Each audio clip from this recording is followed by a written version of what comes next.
Good morning and welcome to the August 24th closed session of the Montgomery County Public Schools Board of Education. I will start by checking in with my colleagues to ensure we have a quorum. Mr. Said? Good morning. Sammy Said, student member of the board. Happy to be here. Good morning, everyone. Lynn Harris. Good morning. Shebra Evans, representing District 4. Good to see everyone. Good morning, Brenda Wolf, District 5. Good morning, buenos dias, Grace Rivera Oven, District 1. Good morning, Julie Yang, District 3. Good to see everyone. Okay, Ms. Rivera Oven, if you could please read us into closed session. I move that the board meet in closed session to address topics listed in the posted revised resolution for today's closed session and for the reasons and on the basis stated therein. Second. All in favor, raise your hands. And that is unanimous with those present. We will now go into closed session.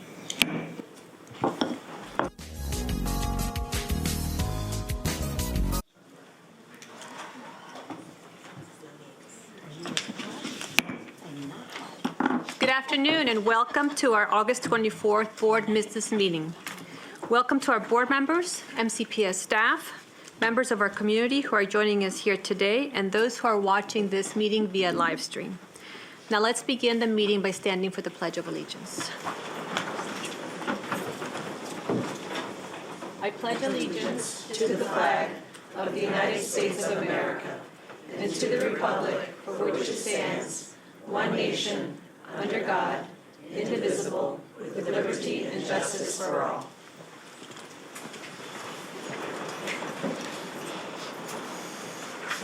I will now call the roll to recognize that we have a quorum. Mr. Said? Hello, Sammy Said, representing students. Happy to be here. Good afternoon, everyone. Lynn Harris, at-large member. Good morning, Rebecca Spondrowski, District 2. Good morning. Shebra Evans. Happy almost first day of school to everybody. Actually, it's afternoon. We've been here so long. Good afternoon. Brenda Wolf, District 5. Good afternoon, buenas tardes, Grace Rivera Oven, representing District 1. Good afternoon, Julie Yang, District 3. Good to see everyone. I also want to recognize a special guest in our audience. Ms. Patricia Armstrong, if you could stand up, is the board's new coordinator for legislative affairs. She will begin officially on Monday, but she is joining us today for a preview of our business meetings. Please join me in welcoming Mrs. Armstrong.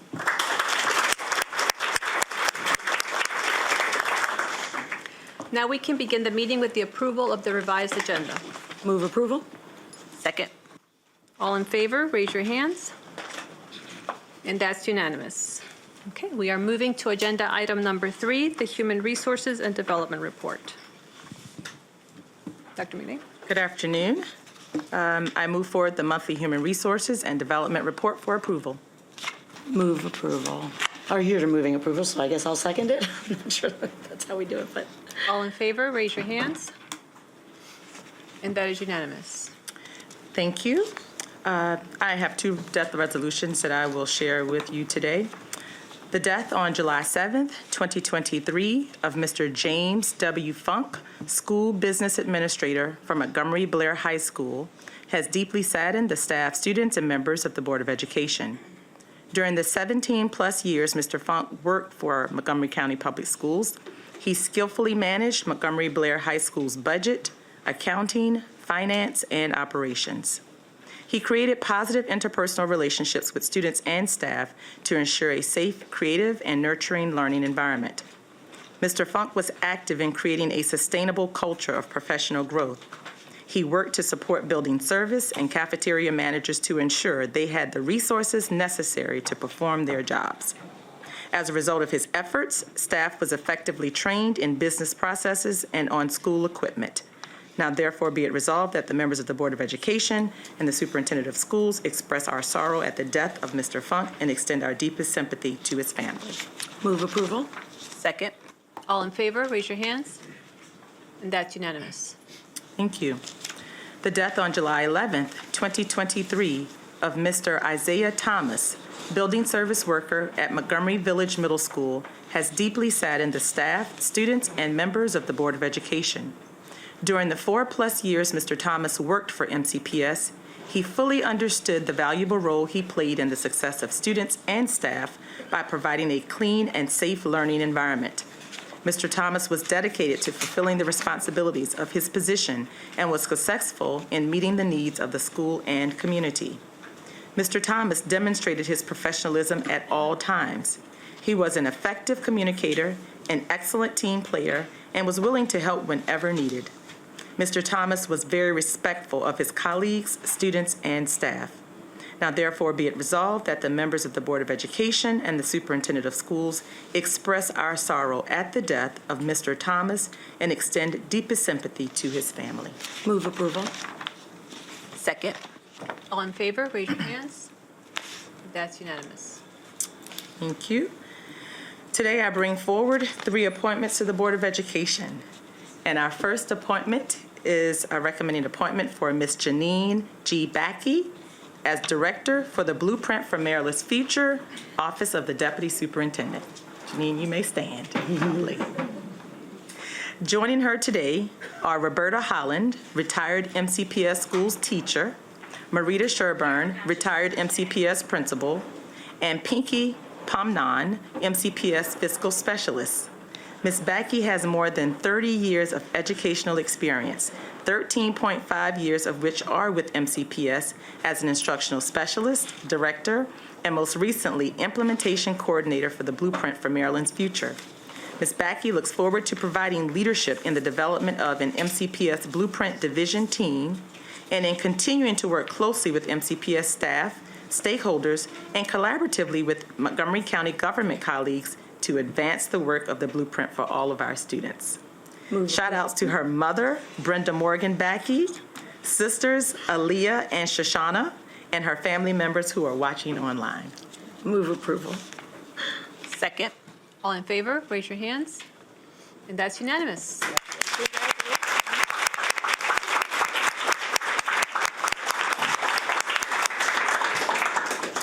Thank you. Our next appointment is moving forward appointment of recommendation for Ms. Holly A. Van Pembroke as Supervisor for School Library Media Programs in the Office of Curriculum and Instruction and the Office of the Chief Academic Officer and Deputy Superintendent. Joining her today is her wife and son in addition to her parents. Ms. Van Pembroke has been employed with MCPS for 22 years as a teacher, media specialist, and most recently, pre-K-12 content specialist, school library media programs. Ms. Van Pembroke looks forward to continuing her work with the school libraries in MCPS. Shout out to the wonderful school library media programs team, Andrea, Margie, Sujata, and Sandy, who are in the auditorium. Move approval. Second. All in favor, raise your hands. And that's unanimous.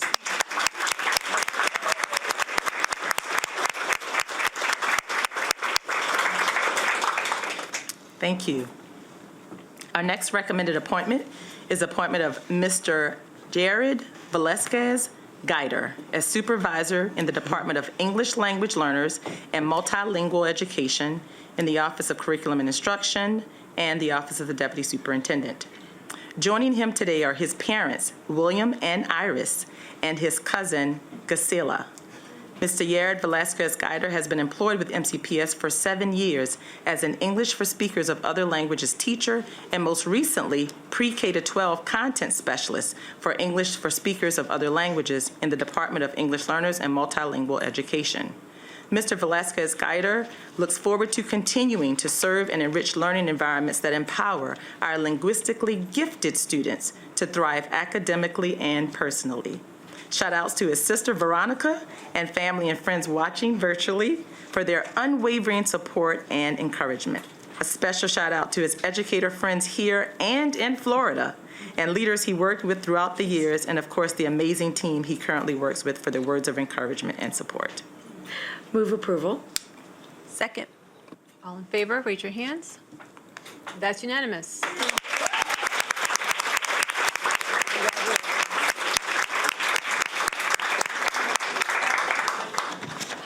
Thank you. We have some recognitions, Dr. McKnight. Yes, we do.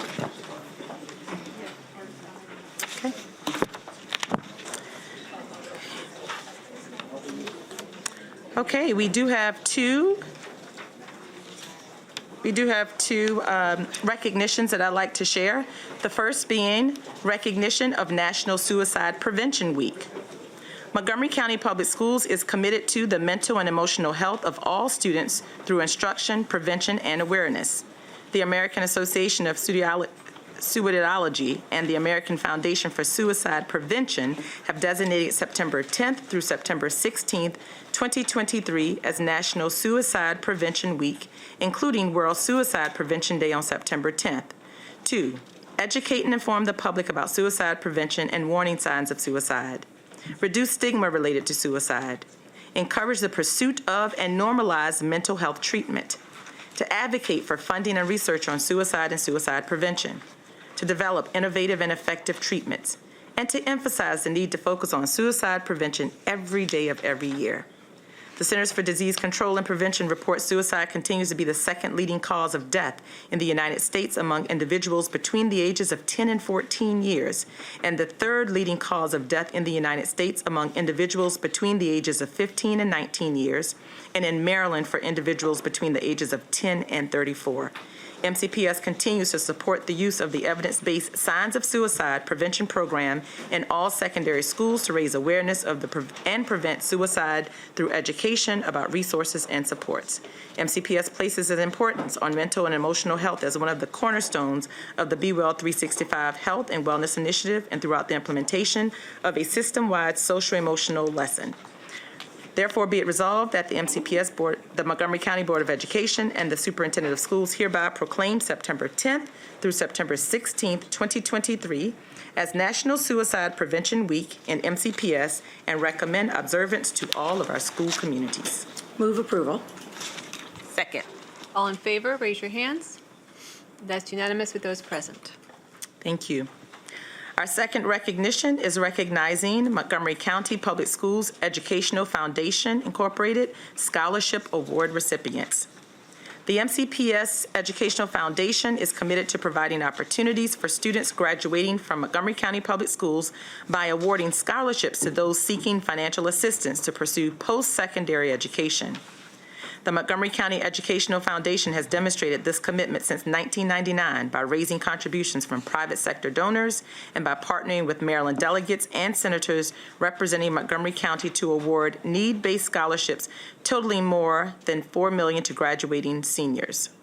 The Montgomery County Public Schools Educational Foundation recently concluded another successful annual scholarship fundraising campaign, receiving private contributions totaling more than $2.2 million in the support of scholarships benefiting MCPS graduates in need of financial assistance.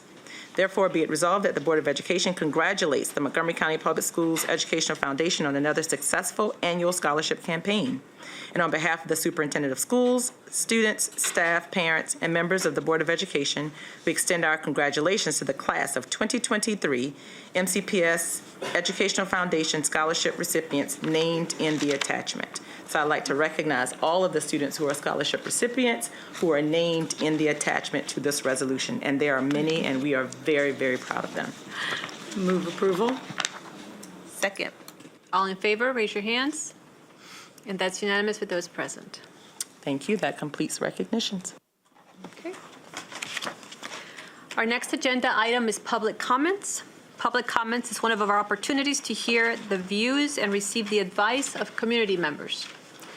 Board members will take your comments into consideration, but it's not our practice to take action at this time on issues that are raised. We encourage public input on policy, programs, and practices. This is not the proper avenue to address specific student or employee matters, so we encourage everyone to utilize existing avenues of redress for complaints. This is a public meeting, and we expect the conduct of all speakers and members of the audience to be within the bounds of proper etiquette. Inappropriate personal remarks, rude retorts, and other such behavior is out of order and will not be tolerated. Those who demonstrate disruptive or disrespectful behavior during public comments may be asked to leave the room. Please check our website for information about upcoming board meetings, hearings, and work sessions, including any changes to our board start meeting times. We have 17 people signed up to provide public in-person testimony today. Each speaker will receive 2 minutes for comments. When your name is called, please approach the table, speak clearly and directly into the microphone. 30 seconds prior to the expiration of a speaker's time, a yellow light will go on, accompanied by a beep.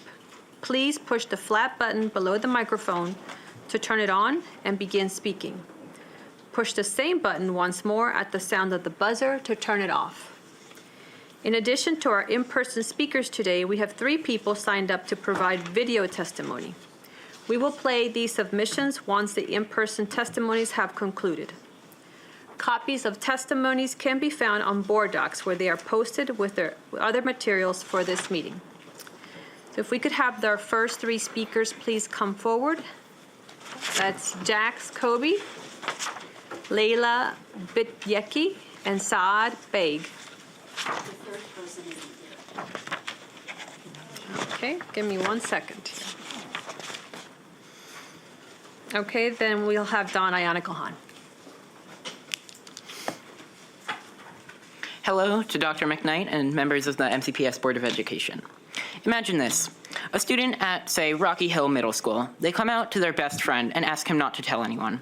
He tells people, outing this LGBTQ student to the school.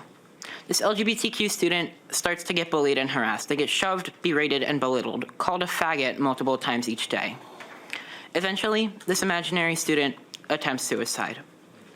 This story isn't unusual. Data from the Trevor Project shows that an LGBTQ teen in the US attempts suicide every 45 seconds. So this imaginary student who was bullied in middle school, they are the reality. While I've been talking to you, even now, there are students, maybe from MCPS, who have been crushed to the point of hopelessness.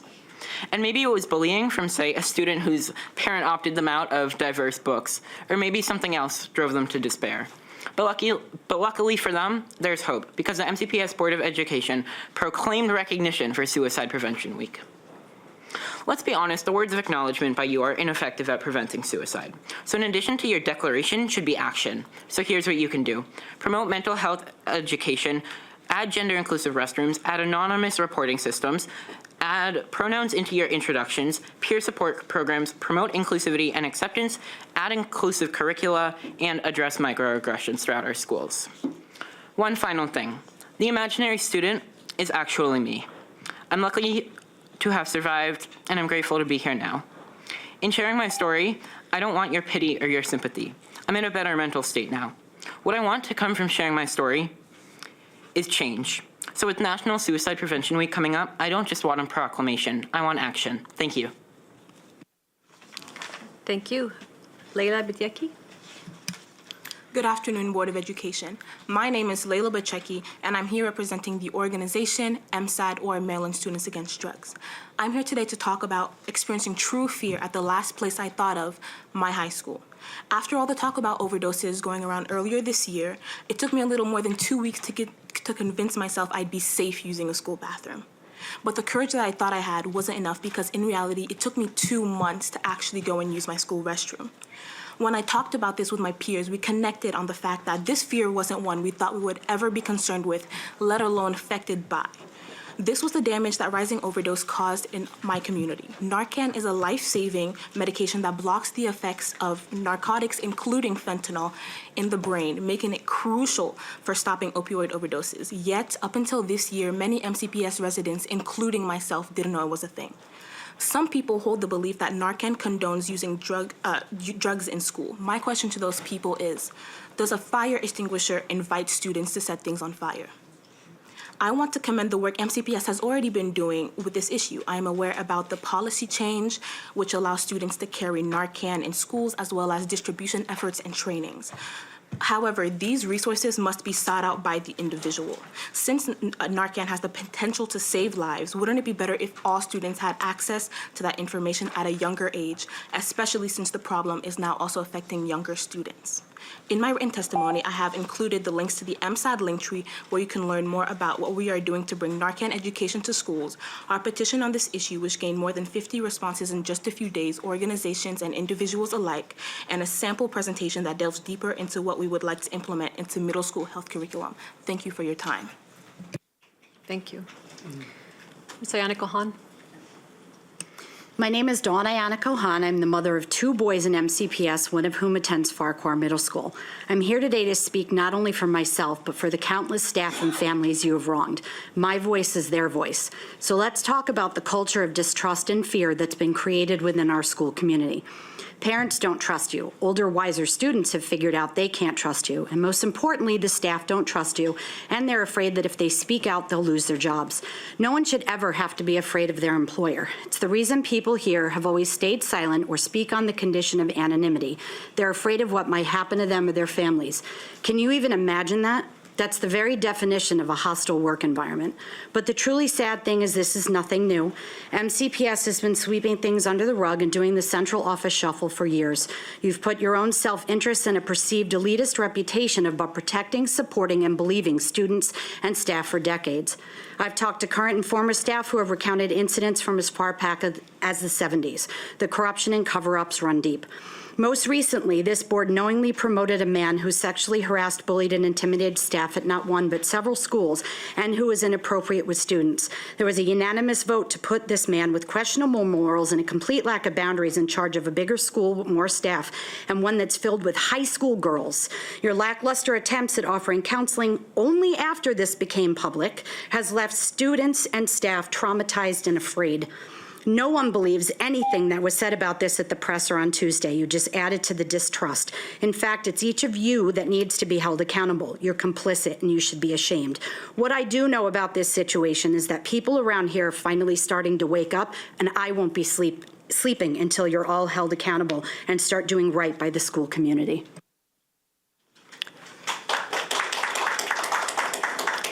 Thank you. If we could have our next 3 speakers please come forward. Samira Hussain, Dorian Rogers, and Christine Favre-Jay.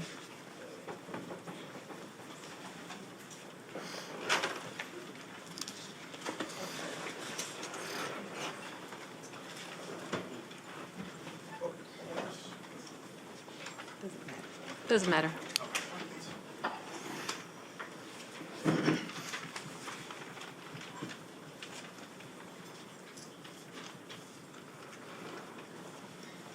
Ms. Hussain, you may begin.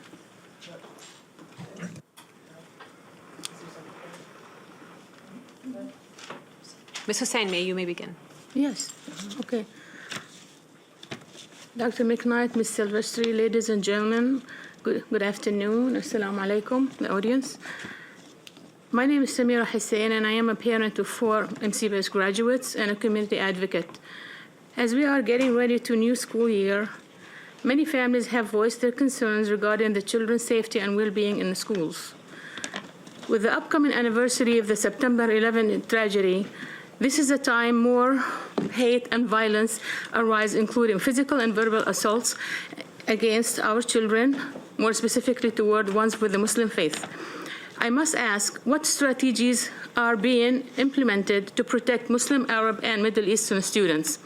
I'm coming forward as a mother and as a staff person who has experienced a variety of incidents firsthand along with my own children during the school time and during my work time too.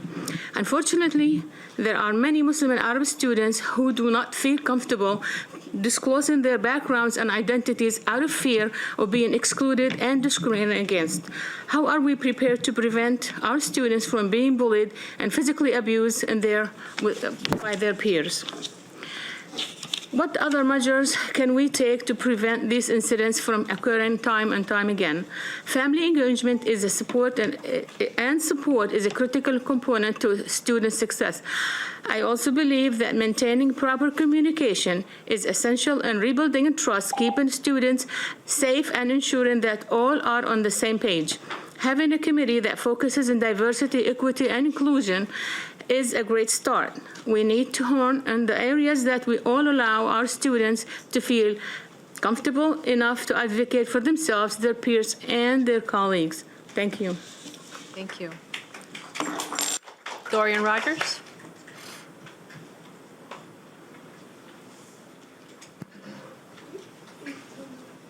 Honorable board members, fellow Montgomery County residents, and Marylanders alike. Greetings. My name is Dorian Rogers, pronouns he, him, his, and and I'm an MCPS graduate, Clarksburg High School, go Seaburg. Late August has generated the same childhood feeling and feeling of electricity, boldness, and personal joy knowing that our schools are opening back up. As an MCPS graduate, I've pursued my education right here in Maryland at Salisbury University, and I came back to the county as state president of Maryland's Youth and College Division of the oldest and the boldest civil rights organization, NAACP, and I have a message. As that energy that I just described when we're talking about a place where our intersectional children can grow up to learn, explore, create, destroy, and most importantly, transform our communities into a more resilient communal family is crucial right here in Montgomery County. A place where our champion educators and our staff from teachers, paraeducators, administrators, security guards, bus drivers, cafeteria staff, and countless others foster and interconnect the learning experiences which many students like me have taken in the places that I've been. The very learning experience which ties critical thinking, problem solving, and how our diverse communities and human experiences reflect to the most important aspect of uplifting our communities is essential as an MCPS graduate. But what we're seeing is attacks against our students, attacks against our teachers, and attacks against our communities, especially based on the conception of divide and conquer when we're talking about attacks against the LGBTQIA community in our curriculums. This is not just interconnecting to the course catalog, but to the learning classroom carpets. When we're reading and when we're doing our historical analysis through our various classes, this reflects what we're supposed to be taking. But it seems as though we're masking the ideas of divide and conquer with, again, excluding our communities rather than bringing them in. How is that being a good neighbor? That's not something that I've learned in MCPS public schools, and these are assaults that are happening around the nation. But the question that I ask you all, as not just board members, as Marylanders alike, is what are we going to do to address it? So we need to stand up for our curriculums, we need to stand up for our students, and we need to stand up for our neighbors because this divide and conquer system can't work. Thank you. Thank you.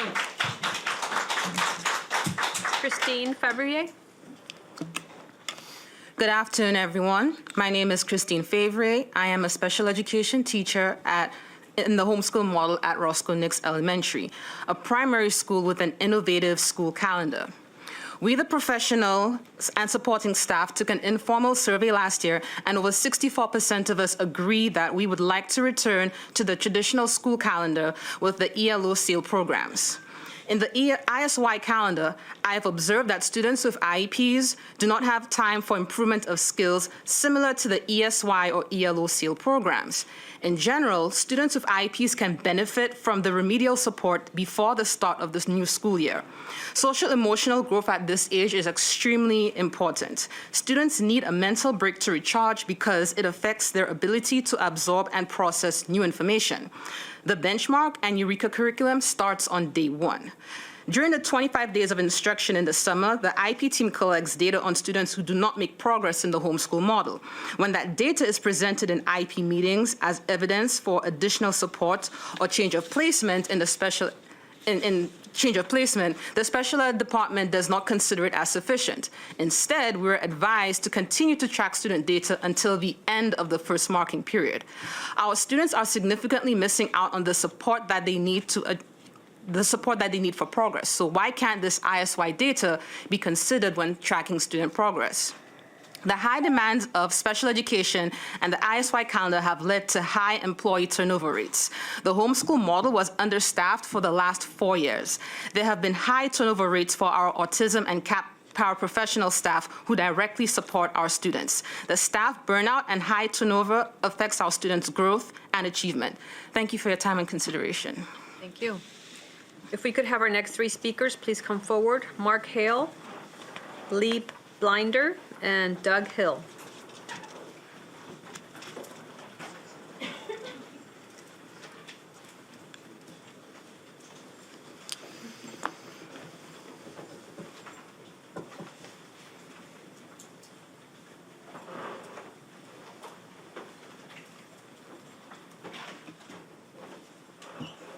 Mark Hale, you may begin.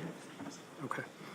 I'm a resident and a parent of kids who go to MCPS schools and have been watching the recent addition of books to the literacy curriculum. As parents, we are asking MCPS to reinstate students and parents' opt-out rights as per the United States and Maryland laws, and we are not requesting even a bit of anyone else's rights or freedom. I read through the documents that MCPS has produced to show what the literacy benefits of the books is that other books don't provide. but the evaluation and facts confirms that there are less literacy benefits from these books, and they are included for other reasons, so they should be opt-out. Maryland law requires opt-out for materials on the topics of gender identity and sexual orientation. Unfortunately, MCPS has lost a huge public trust due to its deliberate actions, circumventing around the rules set by the state, as well as disregarding multiple testimonials and big rallies requesting for the opt-out. The current mandate excludes students who can't read, explain, and answer the way they are presumed due to their values and religious beliefs, which is deeply personal and meaningful aspect of their identity. But with the mandate, the students can be taken out of class, subject to disciplinary actions, and required to bring parents to the school without any wrongdoing. Letting such students to opt out is the only way, I will repeat, the only way to account for those who would need exemption due to the student's age, maturity, as well as cultural and religious values. Board of Education and Dr. McKnight, parents are losing trust in the public school system under your leadership. The esteemed Montgomery County public school system is turning into political theater under your watch. The students you were supposed to enrich with knowledge have become fertile political battlegrounds. We are asking you to revert from your prolonged disregard and make the school an environment conducive to teaching and learning by reinstating the opt-out. Thank you. Lee Blinder, you may begin. Good afternoon, Dr. McKnight, President Sylvester, Vice President Evans, members of the board, and esteemed guests. My name is Lee Blinder. I use they, them pronouns, and I'm the Executive Director of Trans Maryland. In addition, I'm incredibly proud to be the co-chair of the Coalition for Inclusive Schools and Communities with my esteemed colleagues. The coalition is devoted to a collective truth, one where our neighbors' differences make for a strong and caring community, one where we may not understand one another and we can still reflect love and care to one another, one where our young people are looking to us as community leaders to understand how to navigate conflict and how to navigate a path of healing long-standing differences, one where our Muslim siblings, our Ethiopian siblings, and our transgender and queer siblings, and those who share multiple identities can be united. In fact, where we must be united, because the lines that separate us are invented.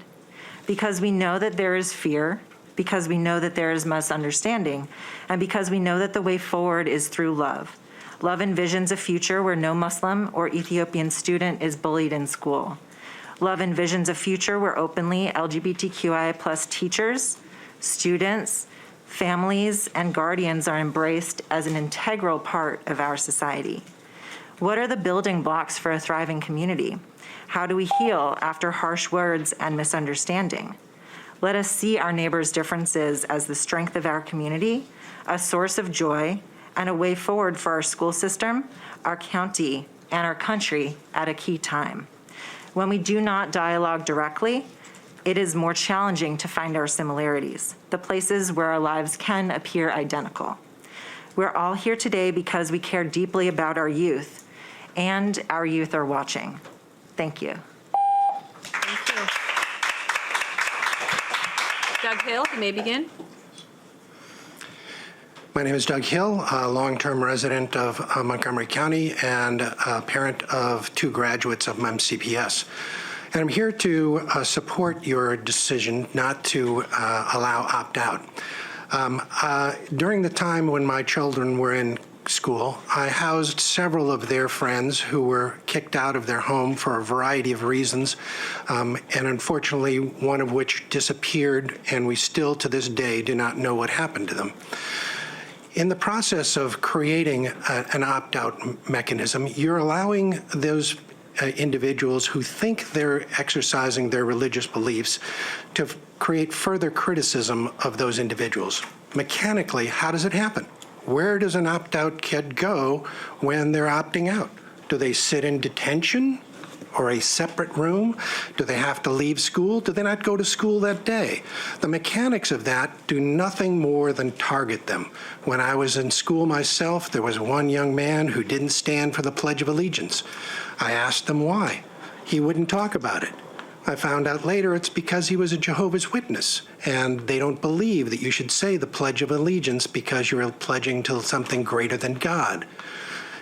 In the process of that, I would have learned a great deal about his religion had he been able to talk about it, had he not been so criticized by other students at the time. So the process of opting out just creates further targeting of individuals. And I think you've made the right decision by not allowing opt-out. It provides a healthier environment for the individuals to be able to privately exercise their religious beliefs, and they don't have to be afraid of ideas that are not part of their religious beliefs. They're merely ideas they can accept or reject and go home and talk about them with their parents. Thank you very much. Thank you. If we could have the next three speakers. If we could have the next three speakers, please come forward. Dagmagwi Laku, Kirabel Frezenbet, and Christopher Persak.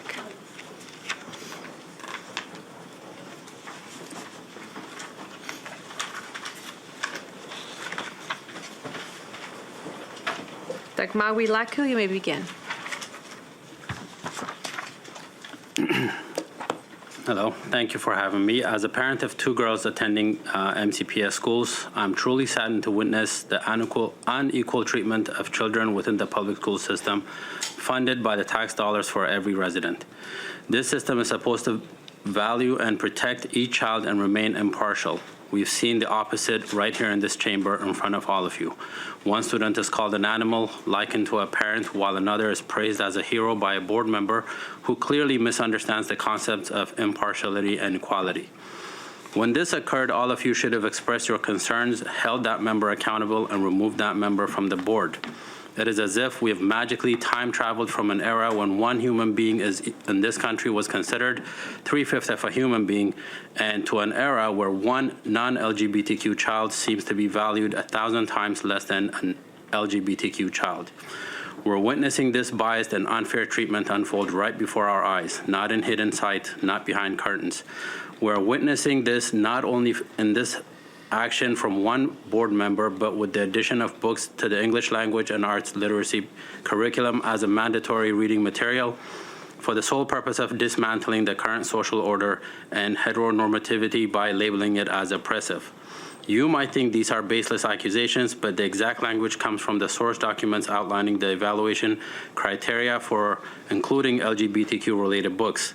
This document was provided by this very board. How is it possible for MCPS to evaluate books based on one-sided political manifestos in a democratic system? These books are being added under the guise of providing psychological support for LGBTQ children, but without considering the potential psychological impact on non-LGBTQ children. How come this board considered this a fair and balanced approach? Aren't we all equal in the eyes of the school board? Thank you. Thank you. Kirabel Frezenbet. We have repeatedly heard a biased report by a pro-LGBTQ group in this chamber about suicidality of LGBTQ children. If a child is having suicidal thoughts because children around that child believe some actions are sinful and wrong, then MCPS should look into what kind of parenting that child is receiving at home and provide mental health resources to that child. Bullying heterosexual and religious families is not the solution. What I and other families believe and practice as a religion is considered sinful and blasphemous or even stupid by some members of our community. No one seems to have suicidal thoughts because of that. Why? Because what others believe around you as sinful cannot cause you to have suicidal thoughts. Bullying and forceful indoctrination does. This is a scientific truth, and this is what this dictator school system is doing to non-LGBTQ families and children. Not only by adding books to the English language curriculum to dismantle the social structure, MCPS has implemented a gender policy of hiding the process of gender transition from parents by embracing ideology and beliefs that gender is fluid at birth. By implementing gender ideologies that aims to exclude parents from guiding their children's life and tuning their moral compass, MCPS is effectively diminishing human families to mere chickens on a farm. Chickens lay eggs and make chicks, but they have no control over how those chicks will live their life. The farmer gets to decide if the egg will be a chick or an omelette, or even a lab rat for scientific experiment of hormones. And MCPS is attempting to be that farmer. As if it's not enough to mock our humanity, now the agenda of gender-neutral toilets is being floated in this chamber. Why? According to proponents of this idea, rather than having one uncomfortable trans student, it's okay for MCPS to have thousands of non-LGBTQ students like my daughters to face sexual harassment in a bathroom by a boy who supposedly thinks that he is a woman. This apparently is entertained because non-LGBTQ students are considered less valuable than LGBTQ children. Thank you so much. Tara Greer, you may begin. My name's Tara Greer, and I'm an MCPS parent of 2 boys. As I stand here today, books discussing gender and sexual orientation are being forced on children, and MCPS refuses to create a formal opt-out plan. Family life isn't taught until the 5th grade, and you're allowed to opt out. These books introduce a variety of sexual terms to students at a much younger grade level. Why is it that the words Christmas, Halloween, and Easter have been completely removed from the school calendar and teacher verbiage for reasons, but I was asked and given no opt-out for my 2nd grader to be read a book called My Rainbow, which uses the terms transgender and cisgender. Most elementary age children do not even understand how their parents conceived them. We have watched nearly 100 different citizens respectfully and peacefully request an opt-out for materials targeting 4 to 11-year-olds, and they are being met with the same tired strategy from the BOE, nothing. Discussing personal issues like sexual orientation in schools may cause any child or any family to feel that their own identities are implicitly being devalued or rendered invisible no matter where you stand. Get the idea out of your head that any family who doesn't want their young child to learn about sexual orientation is a bigot, closed-minded, or a bad person. What are we fighting for? To make everyone feel accepted, or are we? LGBTQ advocates are refusing to show the same sensitivity on issues that we hold sacred that they demand the same sensitivity on. Here's what we should be focusing on way before we talk about sexual orientation to children under 12. We cannot even get our teacher disciplinary protocol action under control. Google Farquhar Middle School. Chronic absenteeism is a major problem here in MCPS, with the reporting coming back at 27%. Last I checked, sexual orientation is not more important than students learning. According to the CDC, eating disorders have more than doubled in young people than 17. Lastly, you want equity, you want inclusion, but you want it on your terms. That's not how this works. The hypocrisy is astounding. Your family dynamic doesn't dictate what my child should hear at school. School is for education. I will repeat it again. School is for education. Leave the children alone. If we could get our next 3 speakers to please come forward. Gubali Woldu, Philip Alexander Downey, and Hiwot Gebeyehu.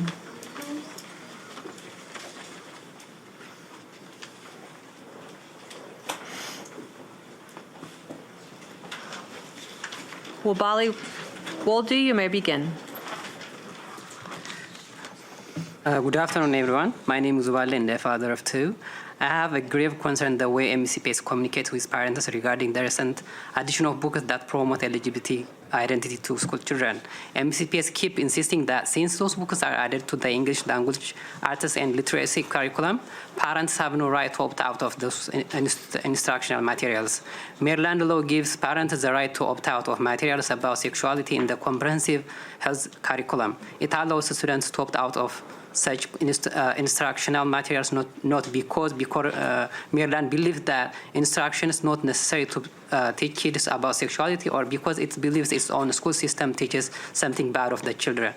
The intent of the law is based on the fact that attitudes and values about sexual identities are becoming subjective reality of citizens, and the schools have no right to infringe the 40th Amendment of rights of parents to direct the care, upbringing, and education of their children. MCPS also claims that it is possible for the school to communicate when those books are to be used in the classroom, as our community have diverse religious backgrounds. That couldn't be any further from the truth. We are in the post-internet era, and every school and teacher at MCPS have the capacity and the database to send emails to parents in bulk or selectively with a single click. I understand that there are procedures in the place to object the additional books in the curriculum. Those procedures are in the place to serve the community, not to push away parents from trying to correct wrong actions by MCPS. I urge you not to use bureaucracy to infringe parental rights. We parents will not stop until the vote-out is restored back. Thank you. Philip Alexander Downey, you may begin. Thank you. Good afternoon. My name is Philip Alexander Downey. I'm a queer first-generation Black American with Jamaican and American parentage, a graduate of MCPS, and a lifelongish resident of Montgomery County. And I'm also one of the co-chairs for the Coalition for Inclusive Schools and Communities. I'm here today with a deep sense of urgency and responsibility.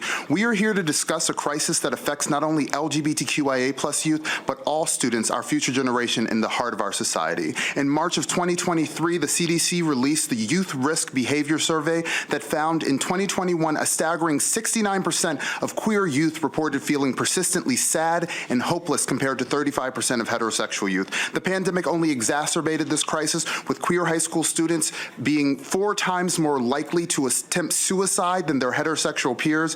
These disparities extend to violence as well. LGBTQ+ high school students face rates of bullying, threats, and injuries and dating violence that is much more significant than their heterosexual peers. And perhaps one of the most heart-wrenching statistics is that during the pandemic, 20% of students reported being physically abused by their parents or other adults in their home.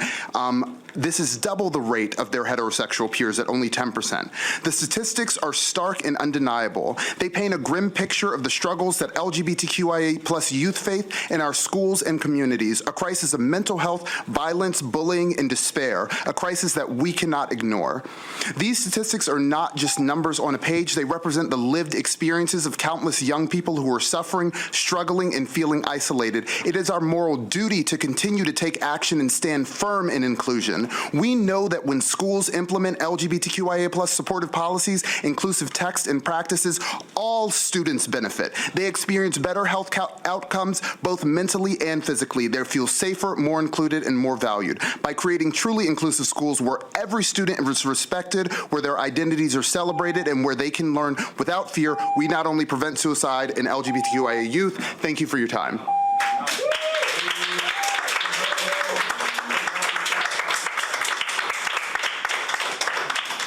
Please be respectful of our speakers. Thank you. Hewat Gebeyehu, you may begin.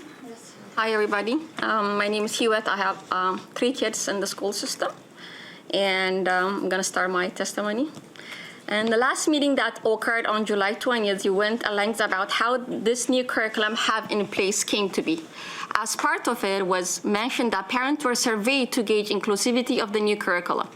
In a recent MoCo 360 article, it was indicated in your court filing that the opt-out option was taken away because of an overwhelming request of opt-out, which made teachers' life difficult. A Washington Post article also indicated that a group of elementary school principals were worried about the appropriateness of some of the materials and mixed messaging from the school system. This indicates that you failed to do a good job of surveying parents and choose to ignore the warning of your own principals. I wonder why. Certain members of this board view our request for opt-out as hostility and hate towards the community they support, instead of looking at the merits of the arguments presented and making a reasoned decision thereof. I do not view disagreement with my point of view, my values, my Christianity as hate. Everyone has a God-given and constitutionally affirmed right to lead a chosen way of life, as long as it doesn't infringe on the rights of others. And as elected members of this board, I would expect you to decide on the sensitive issues impartially. Let me make my position crystal clear. I oppose the addition of the LGBTQ books and associated teaching guides on the grounds of age appropriateness and dictation of one-sided ideology to impressionable kids. Secondly, the discussion question associated with these books are really not about language and art. Instead, they are about sexuality and gender ideology. In the name of affirmation, when my children's feeling, religious beliefs, and rights are trampled, I am not stand idly by. I am not only fighting for my children's mental well-being, but their souls too. But that's my parental duty. Thank you. Our final speaker, Berhani Tekle-Mikhail, please come forward.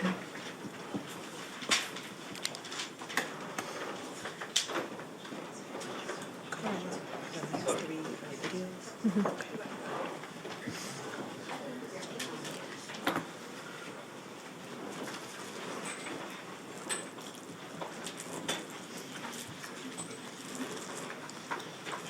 was supposed to go, but he showed up late. Can he go too then?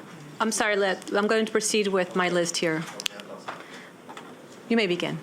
Just push your microphone. Hi, everyone. Thank you very much for giving me a chance to express myself.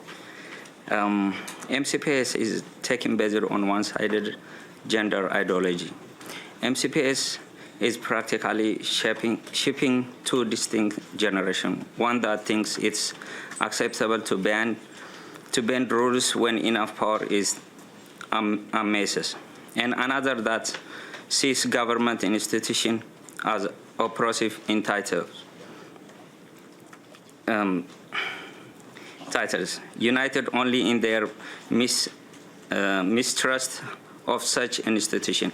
If the upcoming generation loses faith in the system, how can we hope to maintain a democratic country?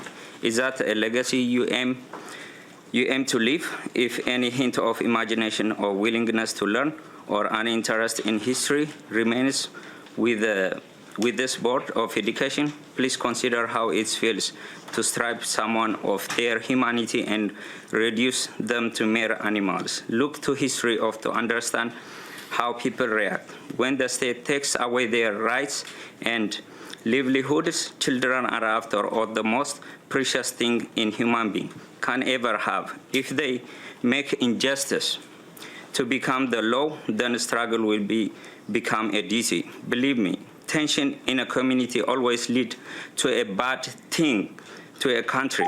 Please, I ask you, do something to stop the madness. Thank you. We have 3 video testimonies. Yes. We could please pull up the first video testimony, Jennifer Martin. Good afternoon.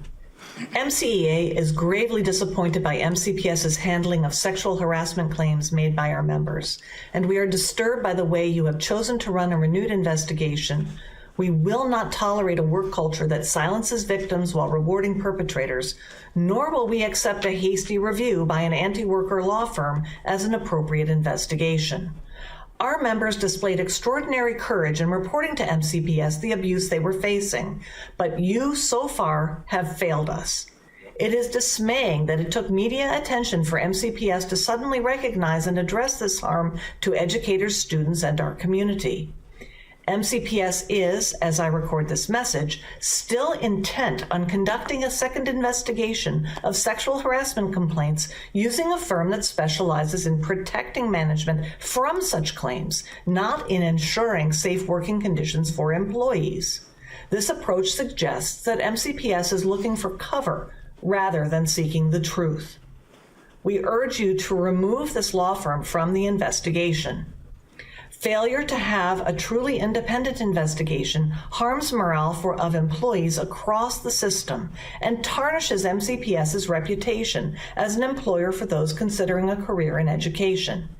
MCEA also reminds the board and superintendent that in every budget cycle, we press you to add staff to labor relations.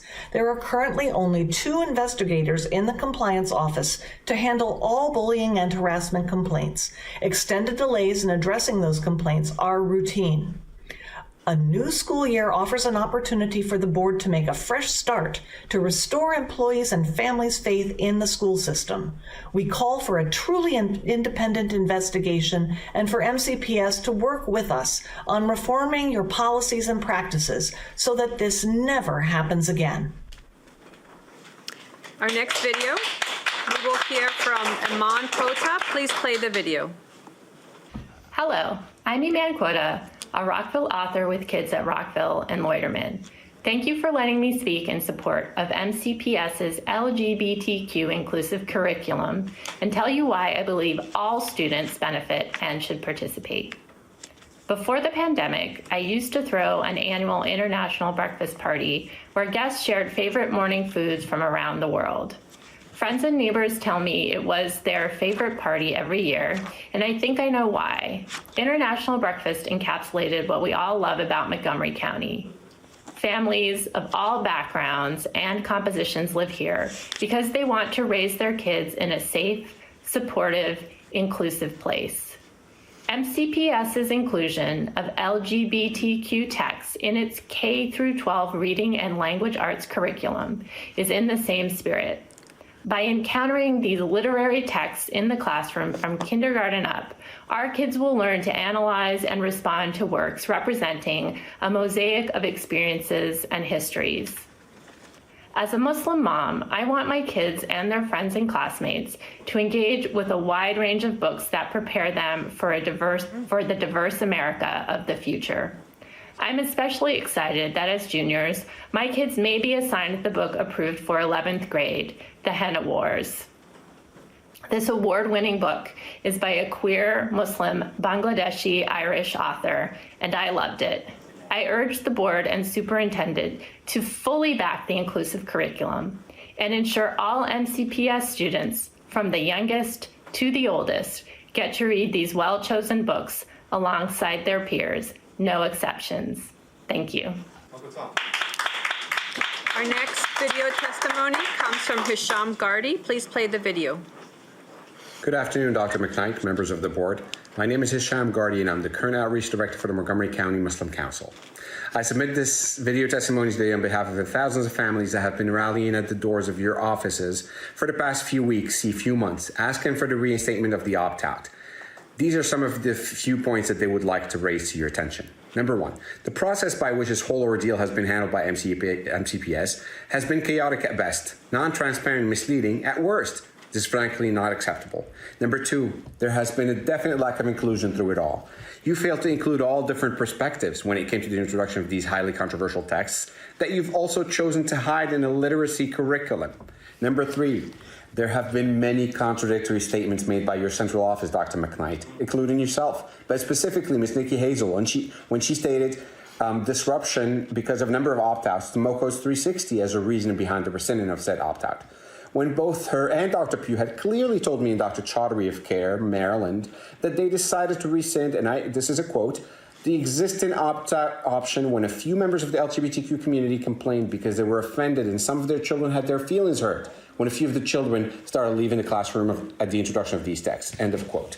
Number four, this last point, along with all the documents that have recently been uncovered by CARE of Maryland, show that the main reason for rescinding the opt-out was not a disruptive nature, but rather some very strong lobbying by specific groups, which is driven by a highly divisive political agenda.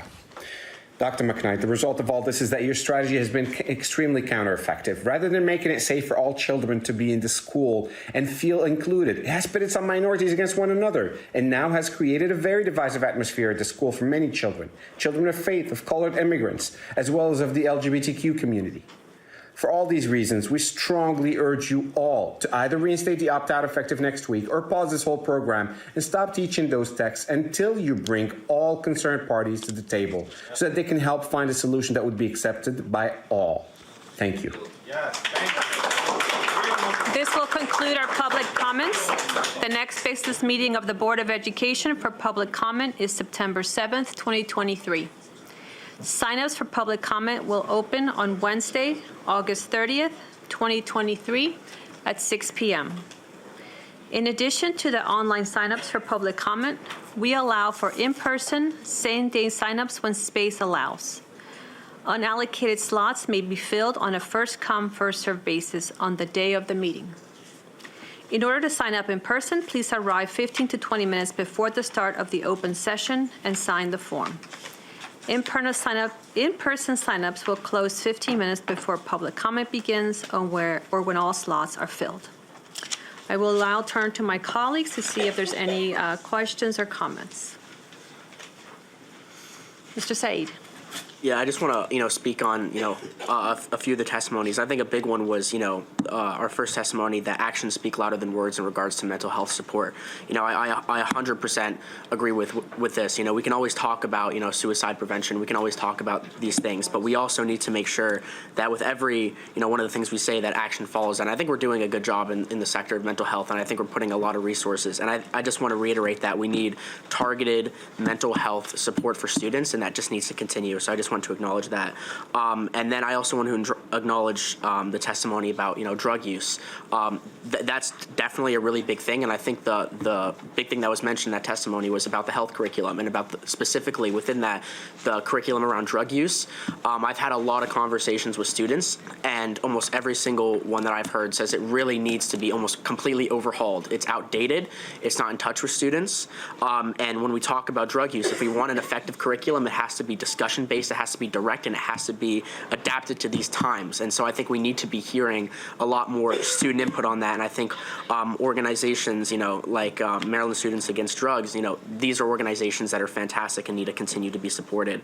And then finally, on the testimony just about support, for Arab students in the system, as an Arab student, I definitely connect with a lot of those parts. I think there needs to be more education around, Arab culture and, the Muslim community, because I know that there was only a couple times ever in school where I learned about, and I gave a testimony on this, and one of them was just about terrorism and war. That was the only introduction that students had in an extra, in an elective course around, the Arab community. And so I thought that that was completely unfair to our students. There needs to be better curriculum to cover that, and there needs to be more education around, the Muslim faith and just around the Arab community in general. So I just want to reiterate that if we truly want to be diverse and inclusive, we need to push for that 100%. And yes, that's it. Thank you. Thank you, Mr. Saeed.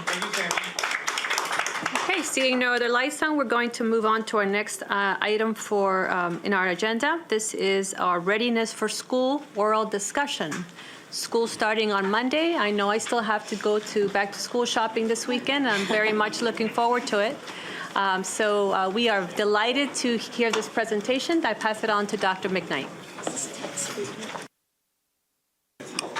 Thank you so much, Ms. Silvestri, and good afternoon, everyone. I am excited that we're going to be talking about the beginning of the year. For every educator that has had an opportunity to work in education, as you know, fellow board members, this is the most exciting time of year for us. It truly is, and I am thrilled that we are welcoming, or we've started welcoming teachers back on this past Monday. So happy I had an opportunity to go out and interact with many of them. They're bringing the same excitement and joy to the profession that they always do, that is wrapped in the concern and care of our children. And I just want to give a shout out to those educators who continue to come back every year and commit the time and energy to young people who depend on us in so many ways to prepare them for the rest of their lives.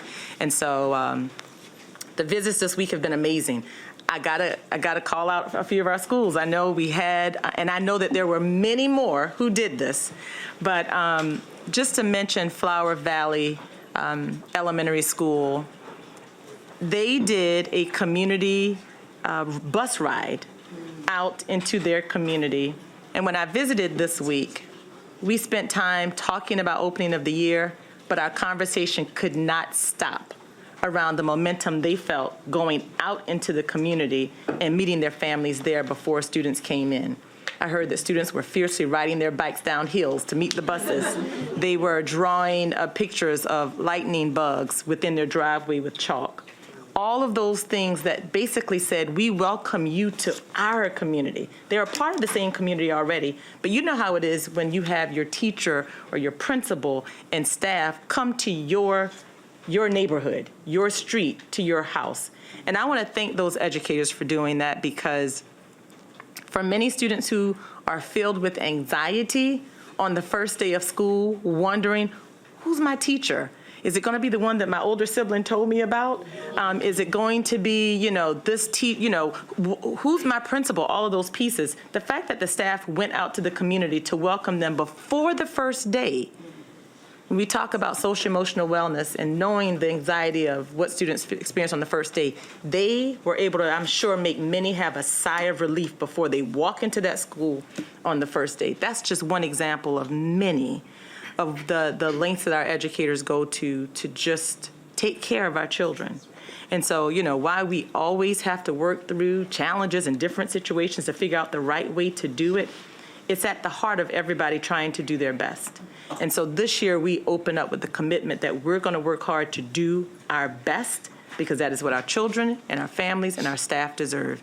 And so with that, I'm excited. This morning, we saw buses rolling around Montgomery County. Some of us are probably reminded of the traffic that we're going to experience starting next Monday and throughout the week, but our buses are back on the road. Our bus drivers, I thank them for getting our children to orientation. I know they were very excited about that.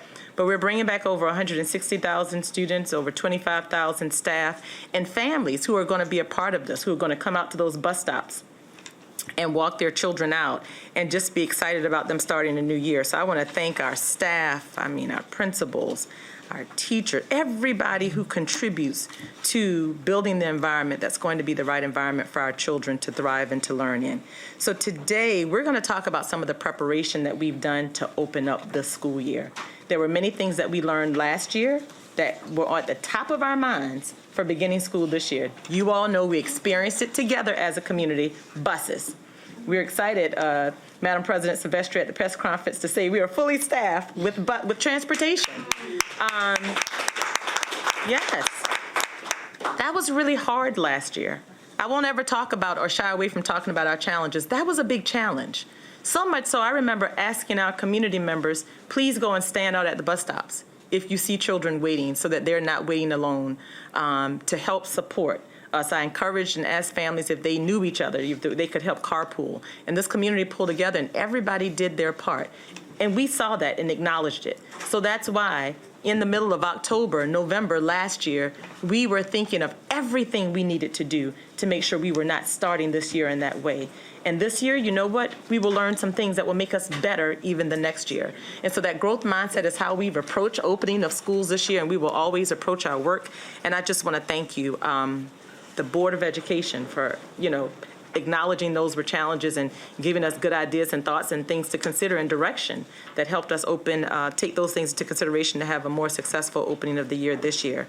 And it supports our theory of action when we talk about those three areas. We have to differentiate resources all the time, knowing that this is not a one-size-fits-all business of education. We always have to come back and talk about what is it that our staff need and be aware of that. And one thing we're reflecting on a lot is listening to understand that deeply. But what do they need to build their capacity to be able to provide the support that's needed for students? And then implement structures of accountability. The board has charged me with that. I understand it and I take it seriously. I'm responsible for it. And at the end of the day, we are responsible for the experiences we provide to our students and our staff. And so while we have built some systems of accountability, I'll point to our student pathway for college, career, and community readiness. There's continued accountability that we need to build out, and we will. And we'll continue to share that with you and the public as we ensure that our school system is a successful one. So we've had recruitment fairs to get us ready for this year. Ms. Key, we welcome her to the table over human resources, staff helping to staff our students. We've had back to school fair coming up. No, we're having that coming up in 2 days. So I know that we all will be there and bringing that energy and excitement, that our students and families bring to that event while we share resources with them to get them prepared for the year. And when I say resources, it's backpacks, but then it's also resources around our curriculum and instruction because our parents need to know what that is and what their children should expect so that they can have conversation with us and engage to be involved in that process of teaching and learning throughout the year. So all of those pieces are just taking place in our preparation. And our commitment is that not only are we starting this year with this in mind about energy, commitment, accountability, building staff capacity, differentiated resources, we're going to end this year in that same way and talking about those things and how they have contributed to the success and also continue to look at where there are areas of upgrade. So that's our commitment. And thank you so much to the staff in this room, the staff beyond this room who have been a part of building that picture and building this type of experience for our children. And I look forward to opening up this year. And we have to bring the energy that our children deserve and expect in opening of school this year as we bring every year, and I'm excited for that. So at this time, I'm going to turn it over to Mr. Hall to kick off this presentation in which we're going to go through many different pieces of what the school year will look like for our students and the preparation for it. Great. Thank you, Dr. McKnight. Good afternoon, board members. So we are very excited to be welcoming back over 160,000 students in just a few days. This is why we're all in the business we're in. We believe in education, and we are excited to see the children back with us as we kick off here. And the team will go through a lot of the details here in a few minutes, but I just want to say thank you not only to this team, but to the literally thousands of other people across the district who have been working hard all summer to prepare 211 schools for opening on Monday. Over 1,200, or approximately 1,200 bus routes will be running each day, traveling over 100,000 miles per day. That's the equivalent of going around the Earth at the equator 4 times every single day. Over 27 million square feet of building space has been cleaned and prepared for our students, including almost 500,000 square feet of new space. We have over 25,000 employees in positions that need to be staffed by our HR department and make sure that those people, we have the right people in the right places to serve our children. And over 90,000 meals will be served every single day this year in Montgomery County. So this is an enormous operation. We've got a great team here and throughout the district making this happen for our children and our families, and I want to say thank you to all of them. And I'll turn it over to Dr. Pugh to kick us off. Next slide, please. So as Mr. Hall shared, the overview of all of the things that you'll hear about today will include summer learning. It'll include our hiring and what we've done to prepare, the things that are under operational excellence to make sure that we're ready for all of our students, as well as the planning for health and wellness and fall athletics. This is the first of 2 presentations. This one will talk about some of the logistics and things that we've done throughout the summer in order to prepare, and then we'll come back after the first week of the school to share some more details. Next slide, please. So we wouldn't be able to start the year without talking about what we've been doing since the end of the last school year. At the very end of last school year, we worked to make sure that we had a very strategic and organized summer learning program to address the learning needs of our students. And we also did learning for our professionals and for our staff to make sure that they were prepared and uplifting and building their capacity and our capacity as leaders as we move through. Next slide, please. So by the numbers, summer programs for students were quite comprehensive, but also very unique and specific, designed to support students in a variety of ways. The big news here is that all summer programs were staffed. We were able to fully staff programs on site, and we were able to meet the needs of all of our students who received extended school year services. We're also excited beyond these initial programs. We were able to partner with the Montgomery County Department of Recreation to make sure that we were extending the school day. So it wasn't just our teachers in a shortened amount of time and then transportation back and forth, but our students actually had a full day of fun and learning, both in partnership with the Department of Recreation and our teachers in the classrooms. We also did a successful implementation of extended school year in 150 sites. You might remember last year, we had to do that virtually. So we were really happy to be able to bring our students in person to offer over 4,000 students with disabilities that really strategic and specialized instruction that they deserve. We also held an innovative math camp for the first time in partnership with Kid Museum. The camp actually combined some of the activities, the hands-on learning activities that are happening at Kid Museum with a mathematics focus. And we were really excited to see that the students who participated in that type of learning, hands-on experiential with shapes and sizes and numbers, were outperforming their peers who were in a traditional summer school. So that's where we'll learn more about how to implement some more innovation next summer, hopefully to impact our math. And then last week, it would be remiss of me if we didn't say and acknowledge and celebrate our 70 students who earned their high school diplomas at the completion of the regional summer school program. Next slide, please. So district-wide professional learning, we're committed to improving our student math and literacy rates. I think that's been a focus all last year. It's been a focus this year.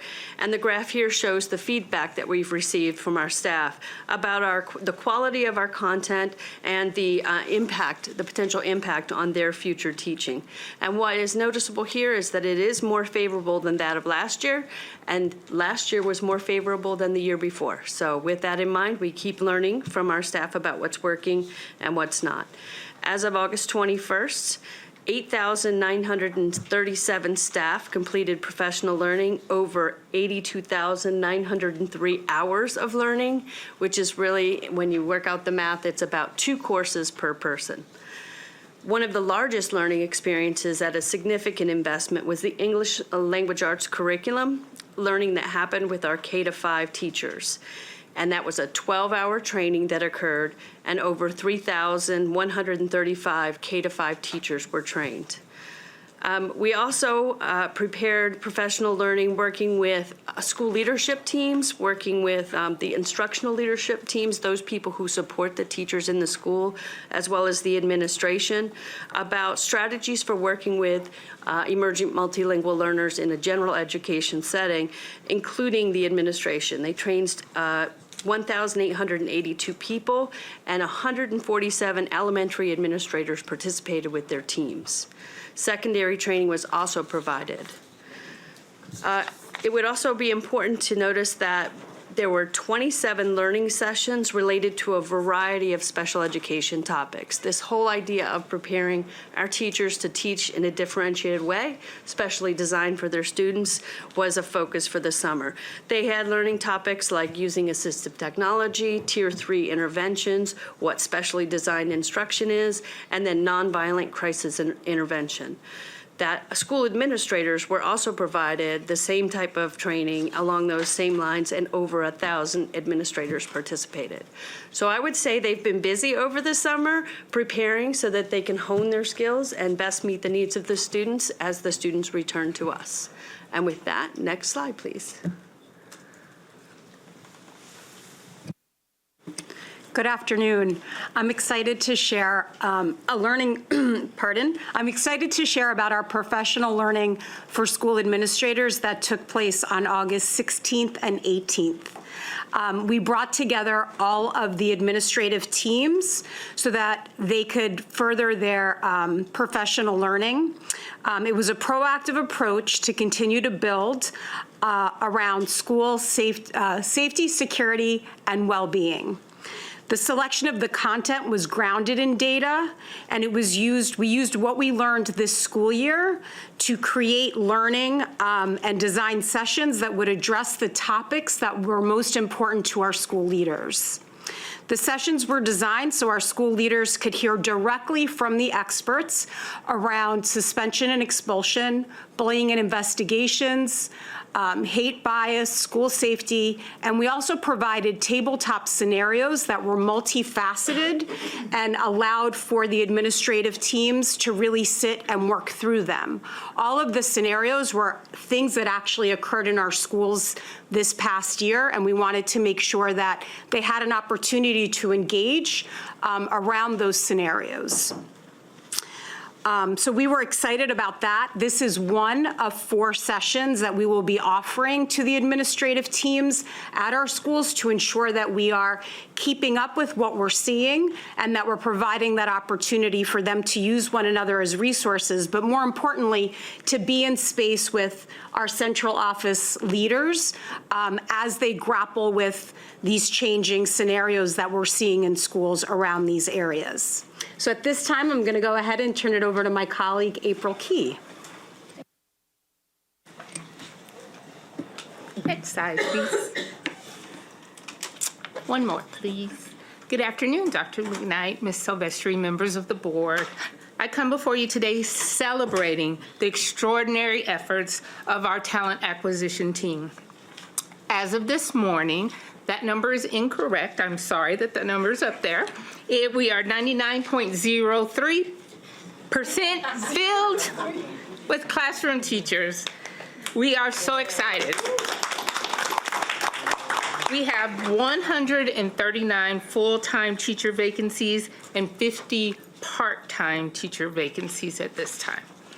Next slide. We have 78 special education vacancies, but this year we have hired, as of this morning, 1,112 teachers. 648 with experience, 464 new to teaching. Our diversity hires have increased. 50% of our hires were Caucasian, and the remaining 50% were teachers of color. So we are pleased that we are moving in that direction as well. We are fully staffed, as Dr. McKnight said, with our bus operators and bus attendants, and we're happy about that because we know that then everybody will get to school on Monday in time for learning. Next slide, please.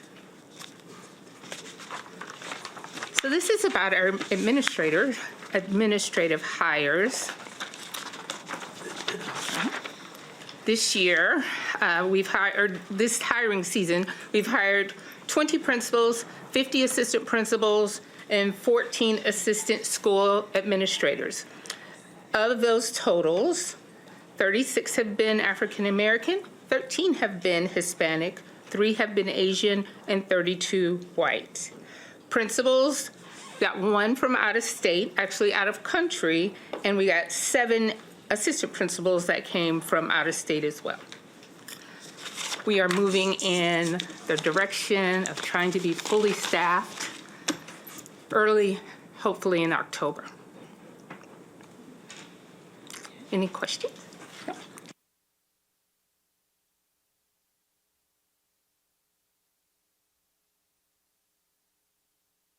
Next slide, microphone on. Next slide. I think I was so excited as we talk about operational excellence. We cannot say it enough. If we go to the next slide, we are fully staffed for bus drivers. We hired 74 new bus drivers this summer from 3 job fairs. And when we go to our back to school fair on Saturday, we will also have a table there, and we will be hiring more and really working with the community to have an opportunity for people to see our EV buses, but also if they'd like to apply to become a bus driver, we are there to welcome them into the fold and take them through the process.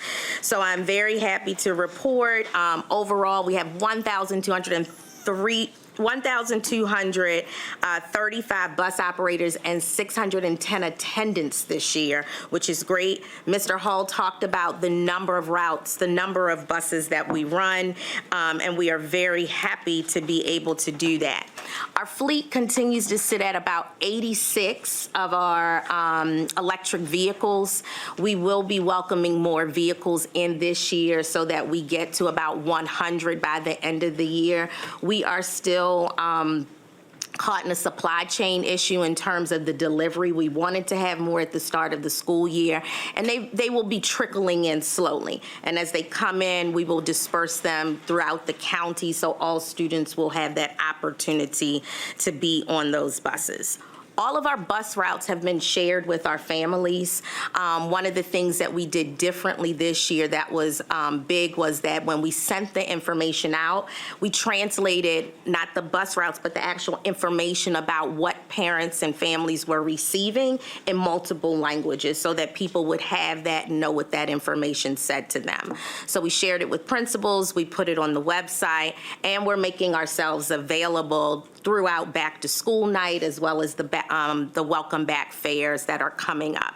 We also officially opened our second West Farm Depot. As the board remembers last year, we were very impacted in terms of the buses that we were not able to run in the northeast part of the county. And one of the things that we saw was that was starting to be one of our largest depots. So we opened West Farm upper and lower, very simple. But if you go, the upper is in the lower part of the depot and the lower is in the upper part of the depot. But they're ready, they're welcoming, and we're ready to get started. And that actually will be my first stop on the first day of school at 5 a.m. So anyone who would like to join, please do so. I put the invitation out. You never know. One thing that we talked about a lot last year was in terms of how we would be communicating to families. And I think it was in about April or May, we brought to the board the RFP for the bus app. And so we are still in the process of working out the contract details with the company. We have selected the company. We are working out the contract details, and the implementation is very important for us. We want to implement district-wide and not in just certain clusters. And in order to do that, we want to make sure that we have a good, strong implementation timeline. We also want to make sure that how we work with that information and that company is matching how we present information to families and protecting our data.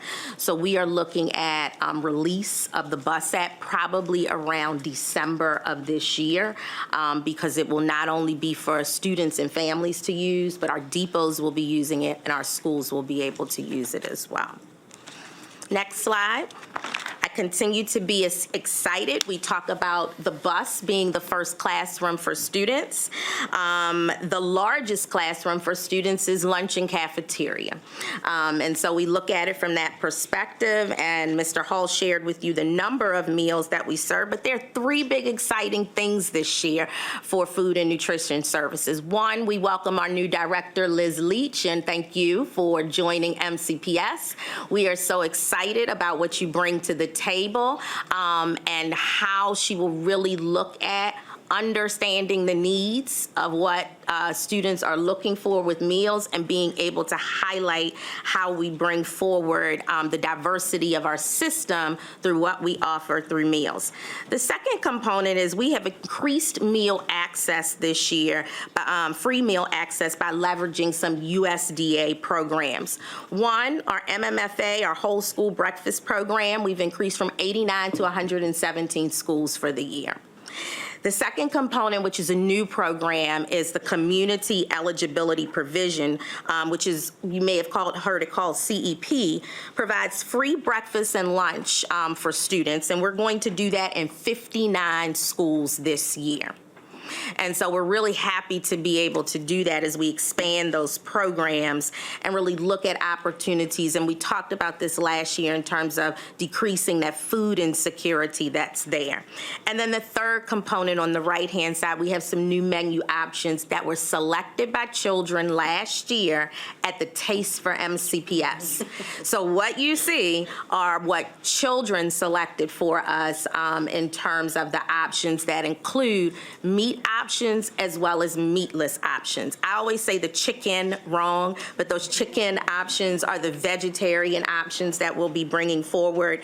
And as we go into this year, one of the critical parts, and thank you, Mr. Saeed and Ms. Harris, who will be partnering with us, we will be launching a full-scale piece in terms of really getting input about our current menu options, as well as looking at how we bring forward new menu options. And we will start that this weekend at our back to school fair. We'll have some feedback that we get from families. Some of our back to school nights, we will open our lines and families will have an opportunity to try the food, give us some input, and then we will be going throughout the district to be able to get input around what will go on our menu for the coming year. And so we are excited for that opportunity to really leverage voice, have our food really mirror the diversity of our district, but also keep it as a cyclical process. And so we welcome that opportunity. I wanted to bring you samples today, but I was told, no, not yet. So another point in time, we will do that. At this moment, I turn it over to my colleague, Mr. Adams, to bring forward about facilities and infrastructure. Good afternoon, Dr. McKnight, President Silvestri, members of the board. So today is a very exciting time for the facilities group, right? Everyone really sort of thinks about the summer as a time to, recharge. The facilities group dives right in, 6 days, 7 days a week of work, really put much of your CIP efforts to work. So as you can see, 136 of those systemic replacement projects completed. A lot of those are behind the scenes, so students leave, they come back, they don't really see some of that infrastructure work, but it's an incredibly important to us as a district to continue to do those types of projects. As you can see, 32 building modifications. You hear that term BIMPI program quite a bit. That's where we come in and we make modifications to existing spaces for different services, different programs. And then when you get into some of the new construction, some of the work orders, this is where I become very proud of those that serve us as a school district. Over 8,000 work orders completed just in that short summer window. Well over 5,000 acres of lawns mowed, weed whacked, maintained. Over 27 million square feet of facility cleaned from our building service teams. And those numbers, probably just sound like numbers, but that's massive. I mean, that is, we are the largest, largest property owner in the county, in the state, and we have those teams that support our students. And then when we look at the new construction, over 500,000 square feet of new construction completed. This is also an area of pride for all of us, and I think this is an example where all the teams come together. You look at the 500,000 square feet of new construction, we had many challenges where I think many of our different groups, our different employees every challenge could have said, that's enough, we can't do it. They continued on after every adversity that they were faced. We have partnerships that came into these projects. We have our DMM team, Rachel's back there, that worked tirelessly to support these schools. We have our technology teams. We have our security teams that all really came together to support, not only these projects, but most importantly, our students and our staff. So again, you can see the work that's been completed, but the behind the scenes is, for me, what's most important, and the pride that goes into the work that our staff puts into getting ready for students to return is incredible. So again, this is a very proud moment for me every year, but this year in particular because it was a tough summer. But the teamwork, the collaboration, I think has never been at this level in my experience here at MCPS. So thank you for the opportunity to share this feedback. So turn it back over to. Good afternoon, Dr. McKnight. Good afternoon, board. I'm ecstatic at this point. This is my first board meeting, and I'm going to echo the sentiment of Dr. McKnight and Ms. Edwards that I am uber excited. This is like it's my first day of school, even down to I'm trying to decide what outfit I'm going to wear. I already have to be up at the crack of dawn, to join Dana at 5 o'clock in the morning, where we're going to be. But I'm not Mr. Hull. I'm Pamela Wheeler-Taylor. And I'm your new Chief of Safety and Emergency Management. If we can have next slide, please. I don't know where we started, but I can actually tell you that we are, is it 97% or 98% fully staffed this year, which is amazing. In that regard. Next slide, please. Okay, 97%. I misspoke. 97% staffed in that regard, and that was as of last week. I'm also grateful to report that the elementary school camera project, of which I am inheriting, we are on point to be completed by the winter of 2023. There were few little hiccups as far as getting this program actually implemented because of the sheer numbers of schools that I'm learning is just an astronomical number. It's an awesome responsibility, but we should be on point to get this project completed by the winter of 2023. Our summer onset program, summer onset training for administrators, that was, again, an awesome experience. And it's just like I'm a kid in the candy store because I see all of these systems coming together to be able to complete the mission of which is providing a safe and secure environment for our children. So with our onset program, approximately 93% of our staff actually got trained in that by the state, and the rest are going to be trickling in the fall and winter to ensure that all of our employees are actually trained in compliance regulations and things that we need to know for the school system. Continued safety measures and guidance. I want to ensure you all, I am laser focused on what it is that we need to do to ensure the safety and security of our children. If I could just learn some of the acronyms, I'm going to be on board with this at our next board meeting. I'm going to be able to rattle them off, but at this point, that's my biggest hurdle. I come to you with a sense of urgency in understanding the fact that our school environment has to be in a place where our kids feel safe. And I'm here to develop policies and procedures to ensure that our kids are safe from physical violence, harassment, verbal, physical, and all types of bullying. And with that in mind, my most precious commodity is communication and building relationships. So my first methods of business in the 2 weeks that I've been here is about establishing these relationships. And I've started with the high school principals because that was the smallest number of individuals. So each individual high school principal, I've sent out a personal email. Most have responded. Most are eager. They want our assistance. We need to work as a system to be able to ensure that each individual part that we have is actually working, again, to ensure the safety and wellness of our children. So with that in mind, also, I have meetings set up. I have visits set up. Next week is going to be pretty awesome because, again, I get to see that first day of school. I get to be at that press conference. I get to experience that energy of our kids. And that's a lot of the why. I believe either Mr. Hull or even Dr. McKnight said, we need to know our why. Our why is the reason that we're here deciding on the safety of our kids. So with that in mind, going down to continued safety and guidance for schools, again, that's my plan to communicate effectively so that hopefully we can open up some two-way communication. Not a lot of hurdles in between. I'm a very open person, and I'd like to be able to establish and nurture these relationships for a lot of reasons, not just for the safety and security of our schools, but for the safety and security of our employees, and to let them know that they are supported by the central office. With that in mind, I continued down at the bottom, Community Engagement Officers Summer Program. That's part of my process of actually engaging with our community partners and our outside agencies. So this summer, for 3 weeks this summer, the community engagement officers from Montgomery County Police Department worked with students at Walters Landing Elementary School. That was at the request of the school security guard and the principal there. And they provided lessons on the importance of communication, empathy, active listening, conflict resolution, which is so important, and positive ways to manage emotions. One of our security teams here, Mr. Cedric Boatman, he's a cluster security coordinator, worked in conjunction with Principal Hammond to bring this valuable partnership. And this is something that I'm looking to replicate throughout the entire school year and various schools, particularly from the elementary and middle school portion of it. So I think that's all I have. Thank you. Good afternoon, Dr. McKnight, President Silvestri, and members of the Board of Education.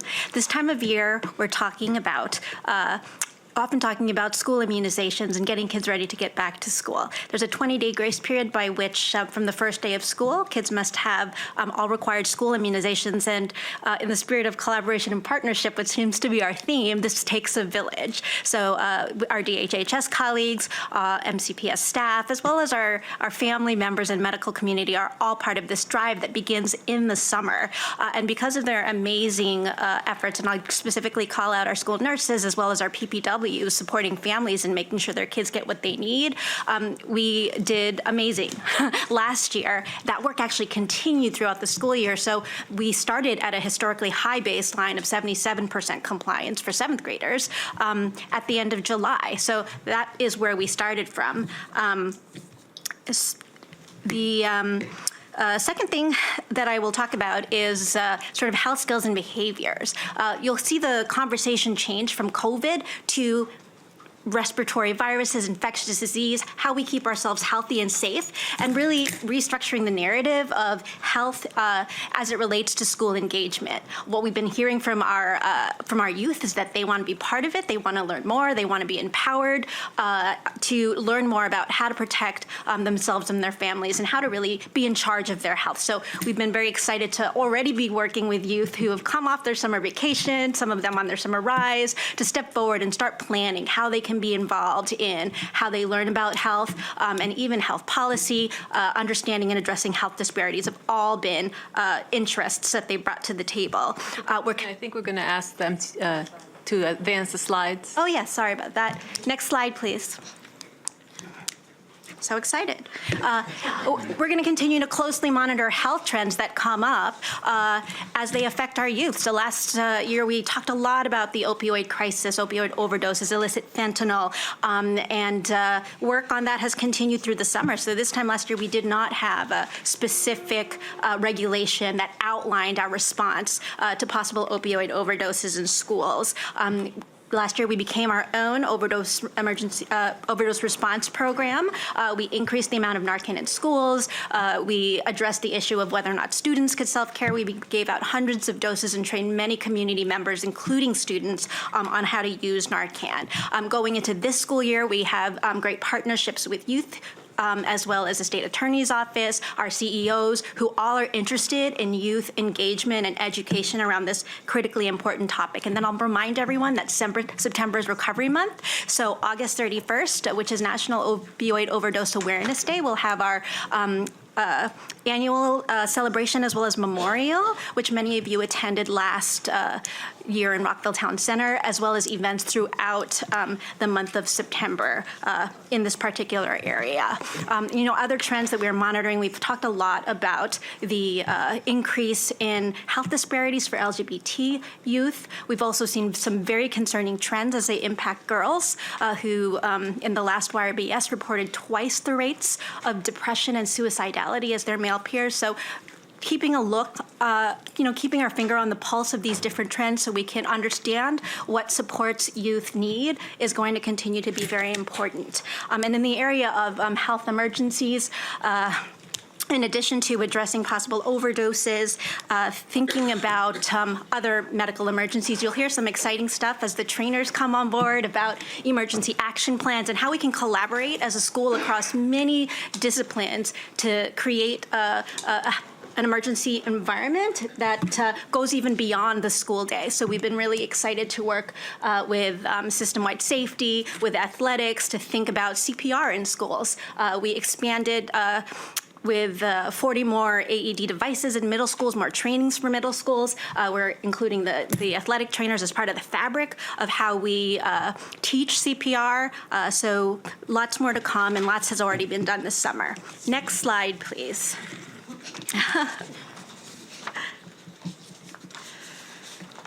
So I'm not going to go through point by point the differences in COVID procedures, but I will let you know that a memo has gone out to principals outlining COVID procedures. We went over it at administrators training. The COVID website has been updated. There's a back-to-school community letter, what's different this year. That's all on our website. So just really making it clear what the changes are. In general, we've seen a small summer surge of COVID. That's expected for many types of viruses that appear in the summer. We're still at a low risk rate in terms of hospital admissions in the county. And we haven't seen more severe disease, though we've seen, because of the numbers, a few more people in the hospital, especially people who are vulnerable. So it's still important to be vigilant, but our approach is going to be to think about illness in general, illness-related absences, good Common Core health strategies, as well as COVID-19. Next slide, please. And then just a couple of points on legalization of adult use of cannabis. As you know, since July 1st, possession and use of a small amount of cannabis has been legal for individuals in Maryland over 21 years old. The two main points of impact of this new legislation is, one, making it really clear that people understand what the new law says and what it does not say. So it does not mean that you can smoke publicly. That's actually not allowed in places of indoor employment, in public spaces, in motor vehicles, and it is certainly not allowed on school property. It's not allowed for students of any age, but certainly individuals under 21, and rules around drug testing in youth by our Department of Transportation employees, which are federally regulated, have not changed. So really understanding that this has not changed. How we approach substance use in schools, how we support our kids in their life success, and how we keep school property safe has been an important kind of teaching point. And then the second thing to be mindful of is what is the downstream impact on youth. This is something that with our county partners we've taken very seriously and been engaged in discussions with them since November 9 after Marylanders approved the resolution. Like, what is the impact? How are we going to do public health outreach? It's really streamlined with a lot of other conversations we've been having around substance use prevention. So just so you know, that is definitely on our radar. Nothing has changed, but be prepared to support in this way. And with that, Dr. Sullivan. Next slide, please. Thank you, Dr. Kapunen. Good afternoon, President Silvestri, members of the board, and Dr. McKnight. Jeff Sullivan, Director of Athletics, and I'm here to give some updates on what's happening in the wide world of MCPS athletics. Next slide, please. All right, first, our certified athletic trainers. So I want to start by saying thank you. On behalf of all of our student athletes, our coaches, and our program, I want to thank the board, Dr. McKnight, our leadership, for investing in the health and well-being of our student athletes and allowing us to create this innovative sports medicine program that we just debuted. It is leading the way in the state of Maryland and large school districts around the country. It is paving the way for our student athletes to receive the care that they need. We've built this program on a holistic view. It started as getting a certified athletic trainer in each high school, but it's really grown beyond that. We started by hiring our new health and safety coordinator, who's here, Mr. Sean Hendy. The structure of this program, we were able to attract him away from Georgetown University, where he served as the Associate Athletic Director and Head of Sports Medicine for the past 15 years. Now he is leading our sports medicine program. We are fully staffed with our 25 full-time athletic trainers. They are in our schools. They are there. They have been supported by Mr. Hendy. We are just really excited about the opportunities that this program is going to bring us. They are full-time and 12-month because our program is operating 12 months a year now. So we're excited about that. Our partnership with MedStar Health, this is a program that we are leading the way with. It really came from MedStar providing services at the professional and college levels, and we wanted to lead the way with bringing that service to the high school level. So they can deliver services to the Ravens and to the Nationals and the Capitals and Georgetown. Why not the high school level? And that's exactly what we're bringing here in MCPS with this program. So we're excited about that. We will have a video produced by MCPS TV, an informational video that will be released. But Mr. Saeed, I want to give you a shout out because he produced an amazing video that we have been showcasing, highlighting our athletic training program. So I want to thank you, and anytime you want to produce anything we're doing, the invitation is open, but it's an outstanding video promoting those efforts. Next slide, please. Staying on safety, I want to give some updates about our athletic safety plan. This is the plan that drives our game operations and overall game and event management. It's something that we've had a lot of these systems and structures in place for a long time.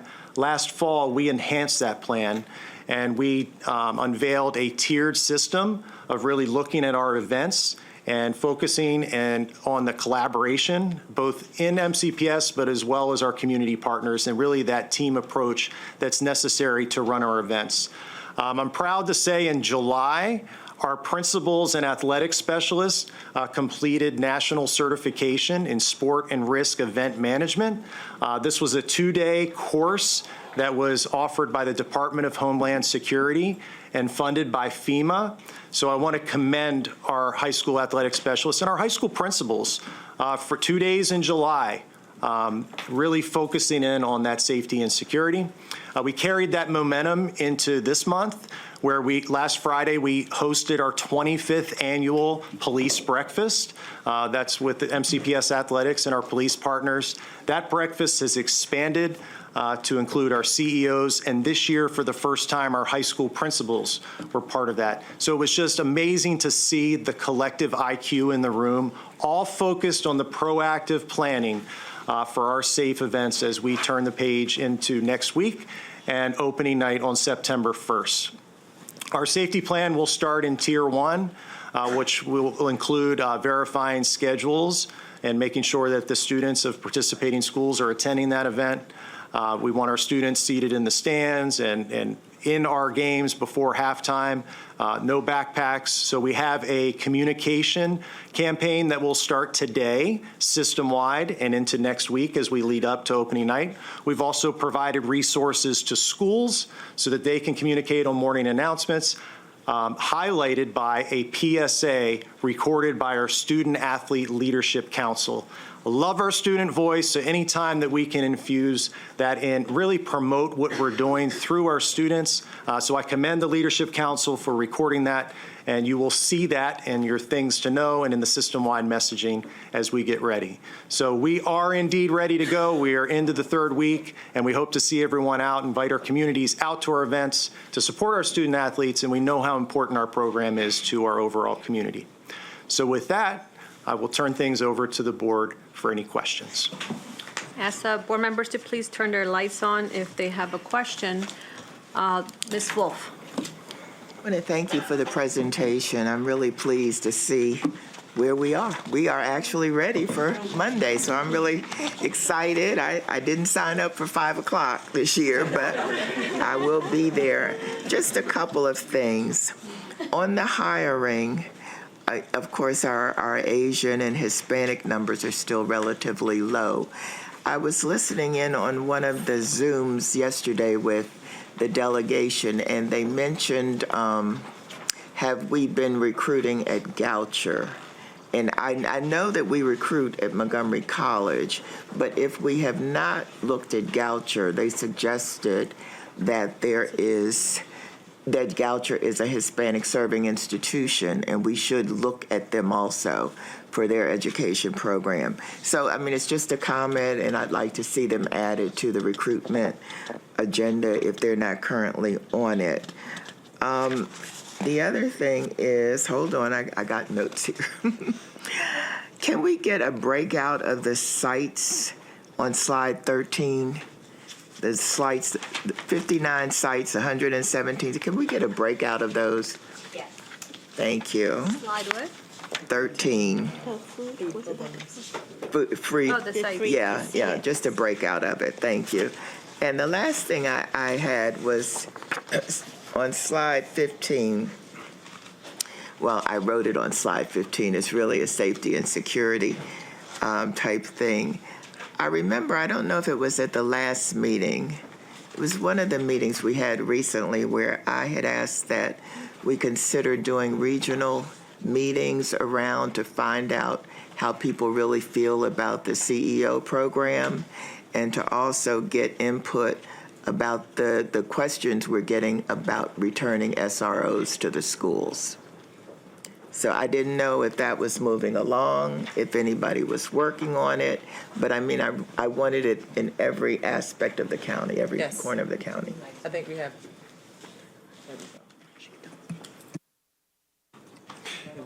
Yes. Thank you, Ms. Wolf.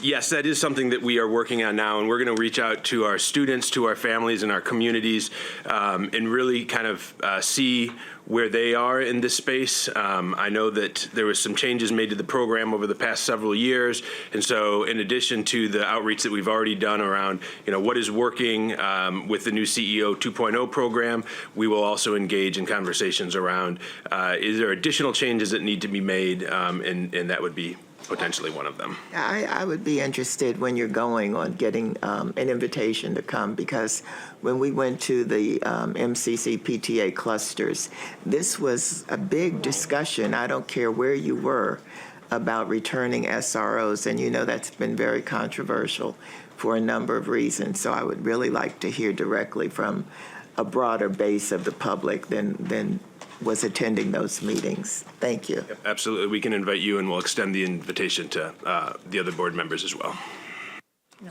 Mr. Verhaven? Oh, now it works.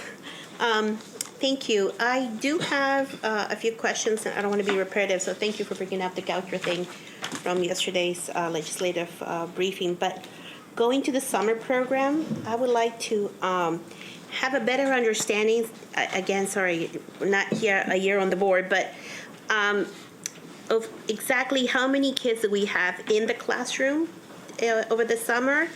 And I would like a breakdown of by district and then by elementary school, middle school, and high school, if that's possible. Because I know there's the number here, there's also online learning, there's a lot of other stuff, so I just want to get Can you it. repeat that just for our notes? So, summer school Summer program. school, the actual number of children that were sitting in the classroom having summer school program with a teacher. The breakdown of how many in elementary and middle and high school kids, and also by either school or district, or both. By school. Does that make sense? Whoever's going to answer. It does. We'll do a follow-up in terms of providing that information, and we will double-check just to make sure that we have everything. But I'm hearing a breakdown by program, region, and level for the different types of programs that we talked about earlier in the presentation. Yep. Okay. Thank you. And then going to, okay, you already asked about the breakdown of the 59 schools. That would be great as well. Under the system-wide safety emergency management update, I know you said that they were the training for administrators for the OSET. OSET, yeah, and I'm just curious, or maybe I missed it, I'm sorry, of how many, what was the percentage of the administrators that took part in that training? It's 93%. Yeah, 93%. And I know before we've talked about this, but as we hire staff, that training that, let's talk about the state level first. There's training that has to be offered at the state level. And when they're hired, we send staff when that training is available by the state. We have successfully been able to work with them to offer that more often than they had been, given the fact that we wanted to be into compliance.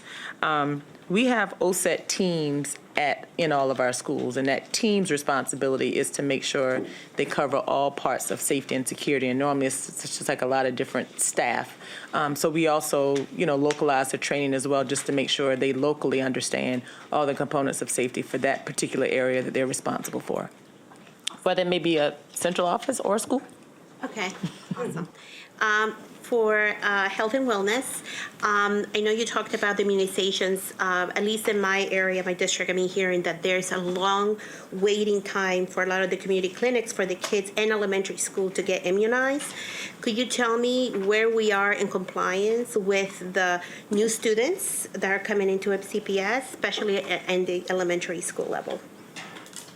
I'm happy to give you that information as a follow-up. The school nurses reported to schools this week, and when they come and they do a sort of more comprehensive overview, so I'm happy to get you the most updated data. When we share information with families, we send out a community message saying this is coming, get ready, make sure that you get this taken care of when you do your summer physical. We also share information about the many clinics that DHH has.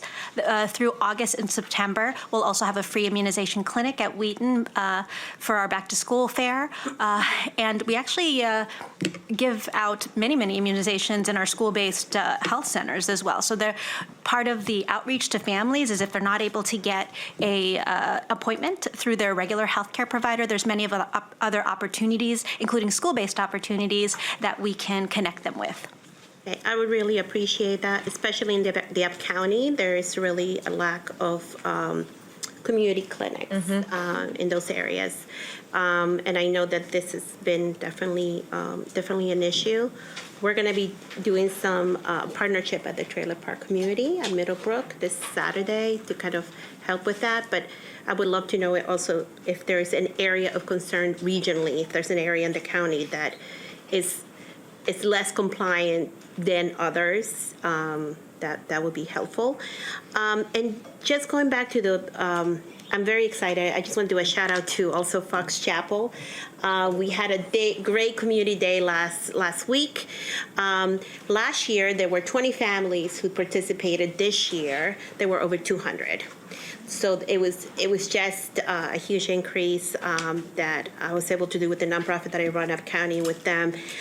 And we're very excited to partner with them. So to all the schools who go that little extra mile in actually really reaching out to communities, especially communities that are not engaged, shout out to Mrs. Yates for personally texting, calling, and making sure that those communities felt that they were welcome. But with that in mind, Dr. Communion, I know you said about you're going to be offering immunizations at Wheaton, and you know, I know it's a big undertaking, but the back to school fair, if a family in Damascus wanted to go to the Wheaton fair on Saturday, they will have to take 6 buses in order to get there, and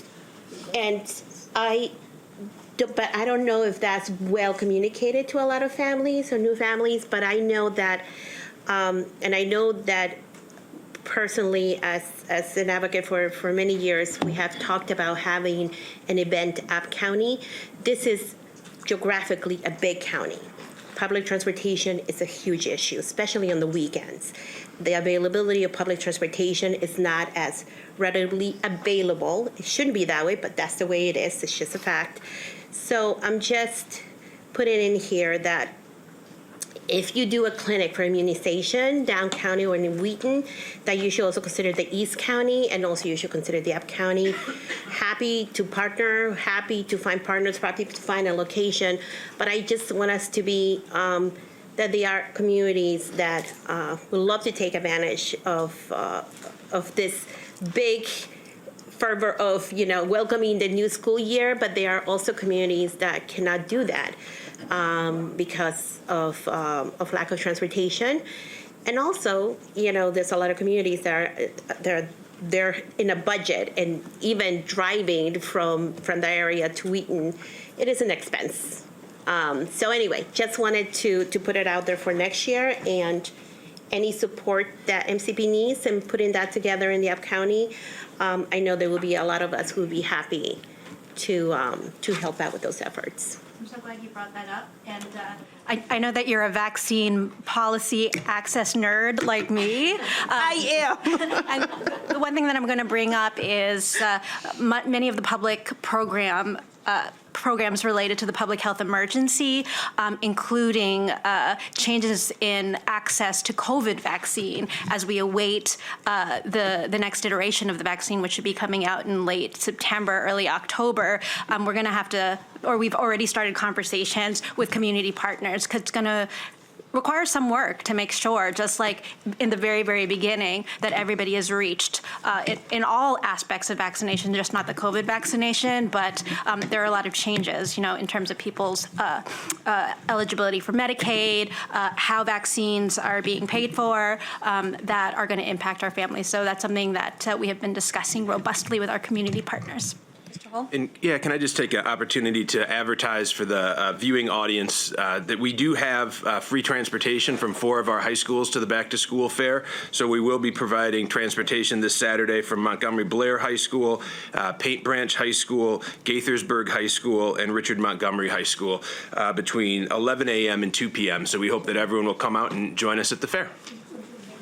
Ms. Harris? Ms. Silvestri, sorry, I had one more comment to just make about that. Well, thank you, Ms. Oven Rivera, for everything that you just shared, because we actually had to do a lot of work, as Dr. Kapunen mentioned, after COVID, to remind and work with our families to make sure students were getting those additional immunizations, because as COVID was here, you know, we were very focused on getting that done. The 2 areas that you mentioned, East County and Up County, we actually had 2 processes that we put in place. We had events at the Up County Regional Services in collaboration with Mr. Wims, who's the Up County Regional Director there. I know because I was out there and they had barbecue and everything else while they were giving immunizations and vaccinations last year. And then at East County, we held the vaccination clinics at the community centers and some of the large churches. So during COVID, you know, we were able to expand our partnership in different areas of the county, like you said, with many groups and advocacy groups and others. And so we're going to extend that same process and take advantage of those same locations that we've built relationships with to be able to continue with just the immunizations that students are required to get. The reason I mention that is because the Maryland State Department of Education actually had a waiver in place during COVID-19 to not impact student attendance if they didn't have immunizations because of the pandemic. Well, we're returning to them, expecting that students will be immunized when they return to school in order to be compliant, to be attendees within school. We don't want that to impact our enrollment.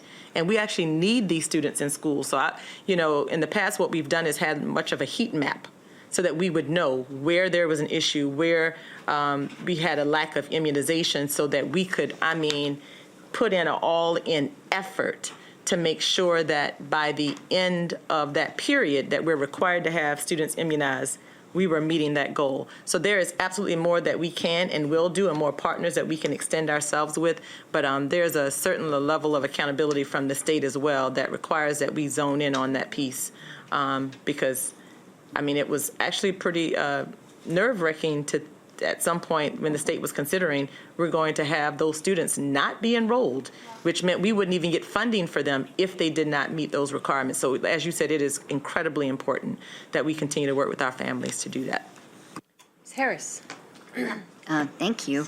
First of all, just my, as always, great gratitude for all the work that we're doing as a system to make sure we're creating a truly inclusive and affirming environment, whatever a kid is doing. They're in a wellness center, they're in a classroom, they're playing a sport, and that we're really focusing on ensuring that the curriculum we deliver is windows and mirrors. Everybody sees themselves reflected in the content that they're studying in their classroom, and they're also learning about others whose experiences differ from them. I think that's our core mission. And a couple questions. Looking first at slide 4, talking about this work over the summer, and I did have and again, I know and I hear frequently from families who are very, very grateful that we were able to fully resume our extended school year program for our students with special needs. I think that is, it's huge. And the question I have is, you mentioned 2 CTE hybrid sites and career technology education happening in summer school. What courses were we offering, and was that Edison and Seneca Valley? I'm going to have to specifically get back to you on that. Irina is absent today, and she would know the courses that were offered, so okay, get you the information. So when we say 2 hybrid sites, they could do virtual and in person? Okay. All right. Okay. And a question I had looking at slide 13, talking about our food service and mentioning piloting getting more local produce in our lunch programs.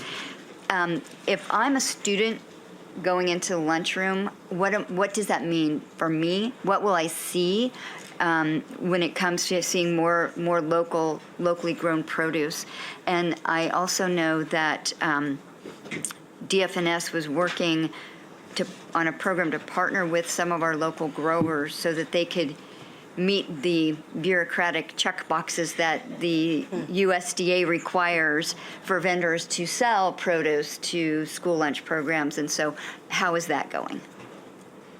We have made progress. One of the big things that I do want to mention, we have started to partner with some local farmers. The one part that we have to keep in mind, the number of children that we feed. So we do not have enough farmers that would be able to supply, for every single school.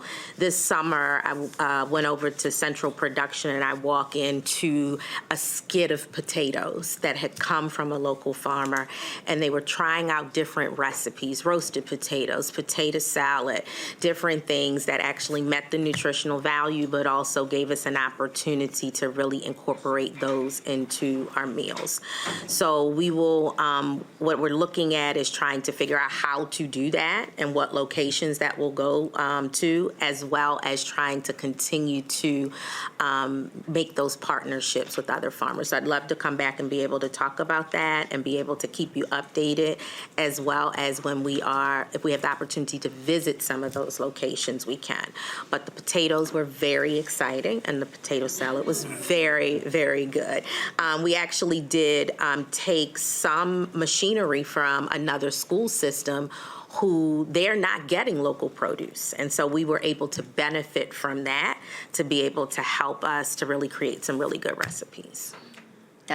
Now, I know in the past I've seen in lunchrooms, there would be, in our new signage and the new software that we purchased for use in our lunchrooms and in GFNS, their local produce is, there's a symbol or something It's signage that gives the symbol of where it comes from, but also the type, whether it's a vegetarian option that's there. And I think we started that, I think it was last year. We started to put the signage out last year. It was something we talked to our managers about this year so that students know. Again, looking at having back to school night as an opportunity for our parents to come through our lines and for them to be kind of associated with that signage. But you also talked about a contract we recently brought forward in terms of really digitizing that information and making it in a way that students kind of attract more to on a screen within the cafeterias. Yeah, I mean, I see labeling when we can menu items that are locally grown and highlighting that sourcing as one way that kind of ties into some of the work that we're trying to do around 21st century green jobs and getting students to think about through education programs like CASE about the importance of agriculture. And I think that, every little thing, you never know what's going to make a kid think about other educational opportunities. So anyway, I do appreciate that work. And I did want to comment on Mr. Adams talking about this summer they've had with facilities. I have been out in a lot of schools, and every single one there's facilities stuff happening. And I was at Montgomery Knowles last week, and they are having their PEP program is greatly expanding this year. And so facilities was there putting in a ramp so that they could accommodate the accessibility needs of their new students. And the principal, Pam Parker, was just so excited and so appreciative of that work. And so, thank you. I told her I'd tell you if I saw you. Question I have too, going down, I did want to also thank Dr. Kapunen. We didn't talk about it here, but I really appreciated her weekly health update message highlighting the new public health emergency that around gun violence. And now, sadly, in the United States, the leading cause of death for the first time ever in young people aged 0 to 19 is gun violence. And so I hope that in the past we've talked about our partnership with community organizations that are working tirelessly around ending gun violence. So Moms Demand Action and Every Town, and how we as a system share out some of their materials and information regularly at the beginning of each school year around safe storage and around ghost guns and that kind of thing. And with this new, the work that Dr. Kapunen is doing to highlight this new public health emergency, I'm hoping that's going to be a renewed opportunity for us to really partner and share that information throughout our communities, because it is, to me as a public health injury prevention person, that's hugely alarming. And I so appreciate you being on it. And I know there are students in our system that are also very concerned and want to work on these issues with you and thank you alongside you. One comment, please. I know Dr. Kapunen joined us at the table, and if she had something to add. But I want to thank you, Ms. Harris, for raising that. When we were, after coming out of the pandemic, when we recognized that students had more readily access to guns and things like that, we actually formed partnerships that we are continuing with many of our police departments and municipalities to help do our part, because it does become a problem for us when those weapons end up in the hands of our students, because then we have to be concerned about them ending up in our places of learning. schools, games, et cetera. And that has been a real concern for us. Last year, before the back-to-school night, not back-to-school night, before the back-to-school fair, on Saturday, if you remember, the city of Rockville hosted the gun buyback program, and we worked with them and supported that effort. And I know they're doing the same, actually, this Saturday. There's going to be one. So I know Chief Pam is, will be working with our leaders as well to be able to continue that. But it is certainly a connection of impact that we have to consider when it happens in our community for the school perspective. So we are continuing those partnerships for elevating. And I just wanted to provide background in case folks had not read the article, but there was an article this week in Pediatrics that examined pediatric fatalities due to firearm violence from 2018 to 2021, and really showed that it has been increasing. It spiked in 2020, but between 2020 and 2021 also increased. And what the authors found is that there are great disparities in who dies from firearms, with older teenagers, males, Black children, and there are certain geographical elements as well as children living in poverty. So as we talk a lot about disparities in health and what it takes for children to engage, understanding the impact of violence, how to talk to them about what's happening in the community is going to be really important. So thank you for bringing that up. But this was not work, but a study that was done that was published this week in the medical literature. Yeah, thank you. Thank you. Mr. Saeed?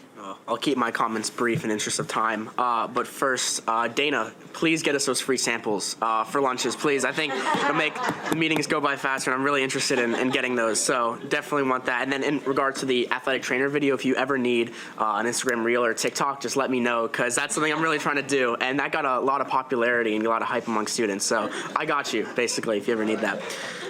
So just a couple quick questions here. Kind of going back to the professional learning that was conducted for school administrators and just for teachers in general.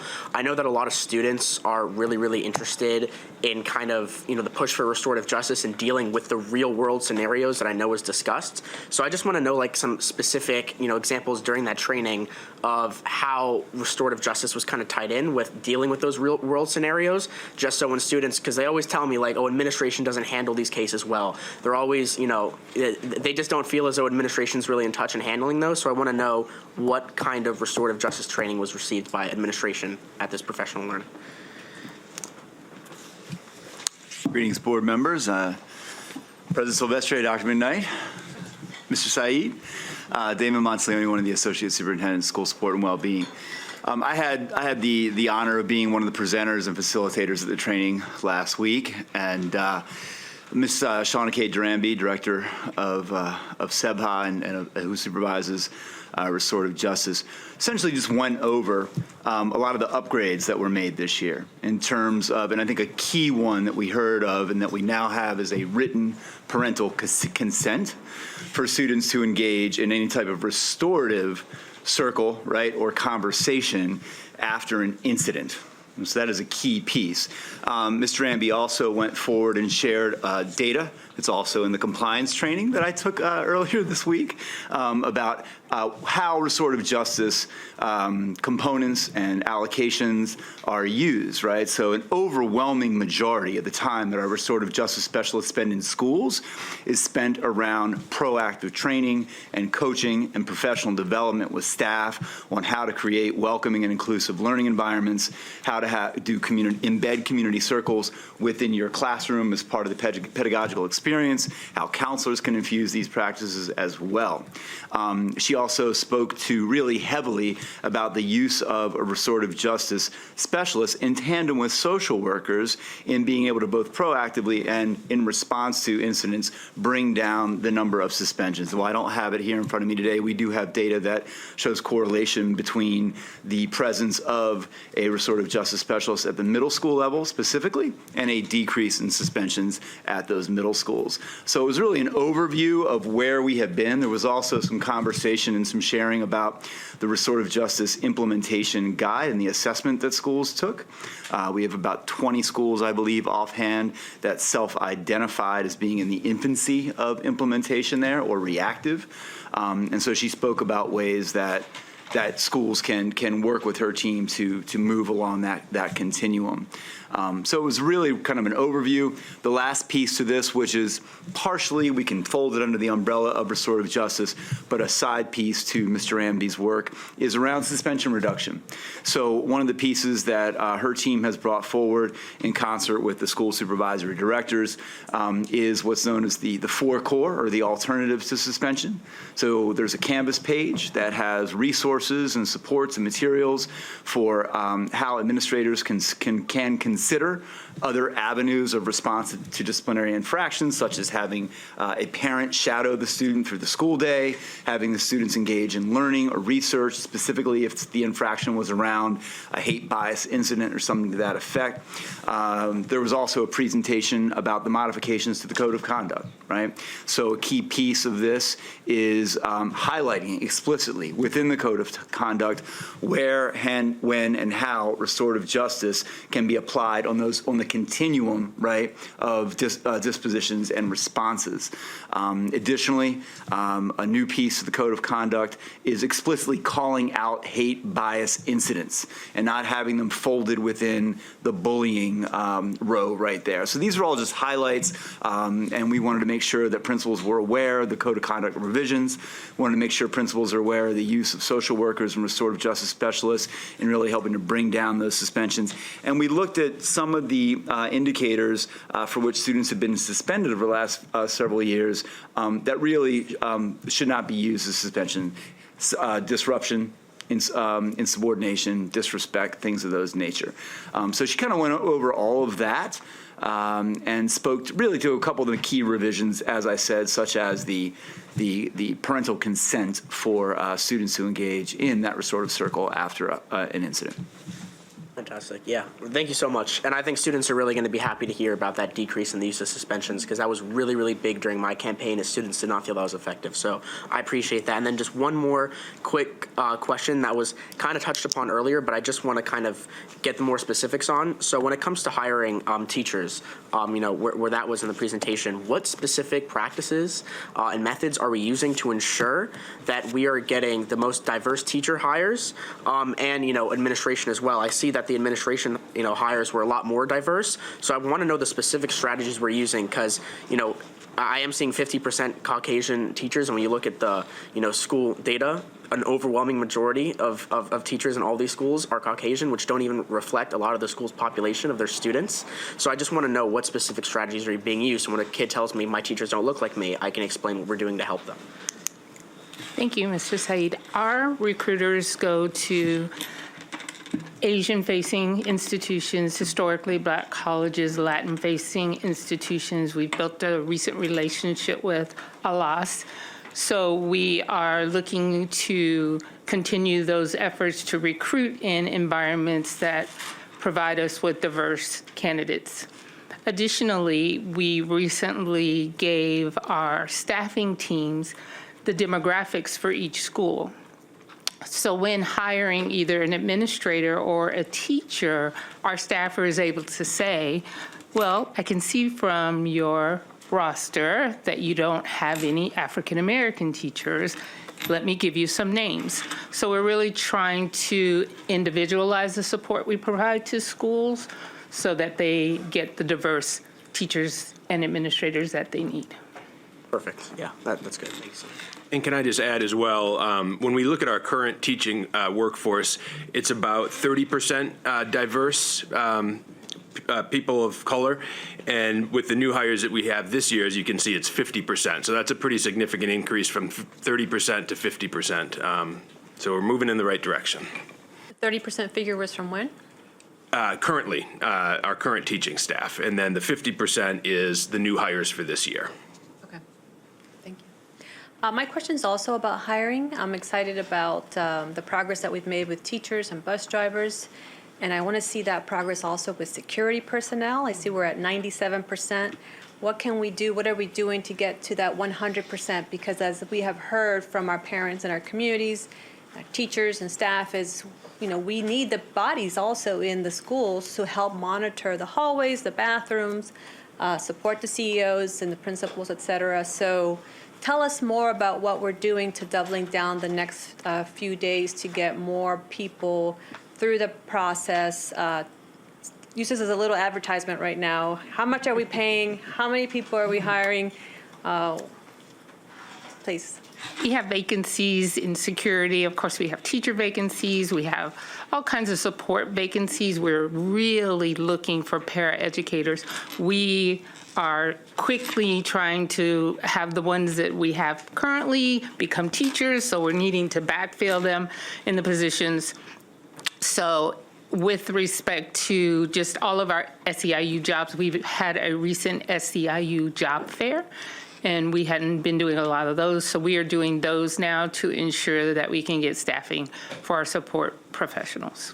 Specifically about security, is there anything that's being done to get, it was 97% security, school security staffed as of August 17th.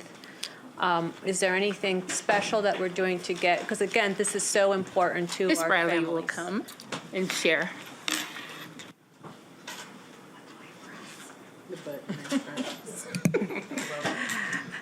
Good afternoon. My name is Ella Bradley, and I'm the Director of Human Capital Management. So we're working collaboratively with the Security Office to identify as soon as applicants come in and to screen them as quickly as possible to ensure that they meet the minimum qualifications, and then pass them on to the Security Office so that they can do the interviews as well, and then to support the schools in terms of communicating with them when the applicants have come in, ensuring that they are highly qualified and look what they are trying to match up, what they're looking for and what the candidate is as well. So ensuring that there's no barriers as well. As Ms. Key mentioned, we had recruitment efforts. We had a fair at Montgomery College where we had a lot of people who were attending and collecting applications, advertising on our website, things like that. I also wanted to add in, I'm sure we're going to do the same as we did last year, but we turned our back-to-school fair. We had a table there for hiring as well. Correct. So that will be the case on Saturday. And in terms of making the connection around how do we bring diversity into some of these specific areas, when we're there hiring at, I used to call it Wheaton Plaza, but it's Westfield Shopping Center, thank you. The Wheaton Westfield Shopping Center, that is also an area that we know that represents a lot of diversity within our community. So we want to, the purpose of us going out to those places so that we can take advantage of the diversity in our community in specific areas for these type of positions that we know. And you're absolutely right, Ms. Silvestri. This is one of the board priorities. And I'm going to continue to say, we see our role as going out into the community and take advantage of the diversity and talent that is right here in Montgomery County. We do go out also, but we know that we have to capitalize on one of the biggest strengths of our community, and that is the diversity that's right here. So just another example of how we do that. Thank you. I just want you to please keep the focus on our security personnel so that we can be 100% staffed shortly. I did have a question about slide 5, the district professional learning. It's just always helpful to have percentages. You have raw numbers there. 3,135 staff members completed the elementary language arts training. Is that 50% of our staff? Is that 75% of our staff? Anyone have any ideas about that? Or if you don't, then that's a good, but just for the future, it's just good to have, what does this number mean? Is this good, bad, more than last year? Just to give us some additional context. Does anybody know the answer? I think Ms. Pugh said she will get back to us. Dr. Pugh. Ms. Rivera-Allen, did you have? I just, before we end, when we were talking about recruiting diversity and somebody mentioned job fairs, just wondering what our relationships are with the different the minority chambers of commerce that we have locally, the African American Chamber of Commerce, the Hispanic, Latino Chamber of Commerce, and the Asian. Just if we participate with them, and do we have an ongoing relationship? Just recently, we started to establish relationships with community organizations, period. I don't know if we reached out to the chambers, but we certainly have looked at community groups that are cultural specific so that we can try to gain entrance into the community that way. But we will take your recommendation and we will find out where the chambers are and can we hook up. And I'm going to provide a little cushion for Ms. Key and Ms. Bradley because they are new to the organization just by a couple of months and weeks. So last year was our first year actually establishing a relationship with the chamber supporting us for Latino recruitment specifically.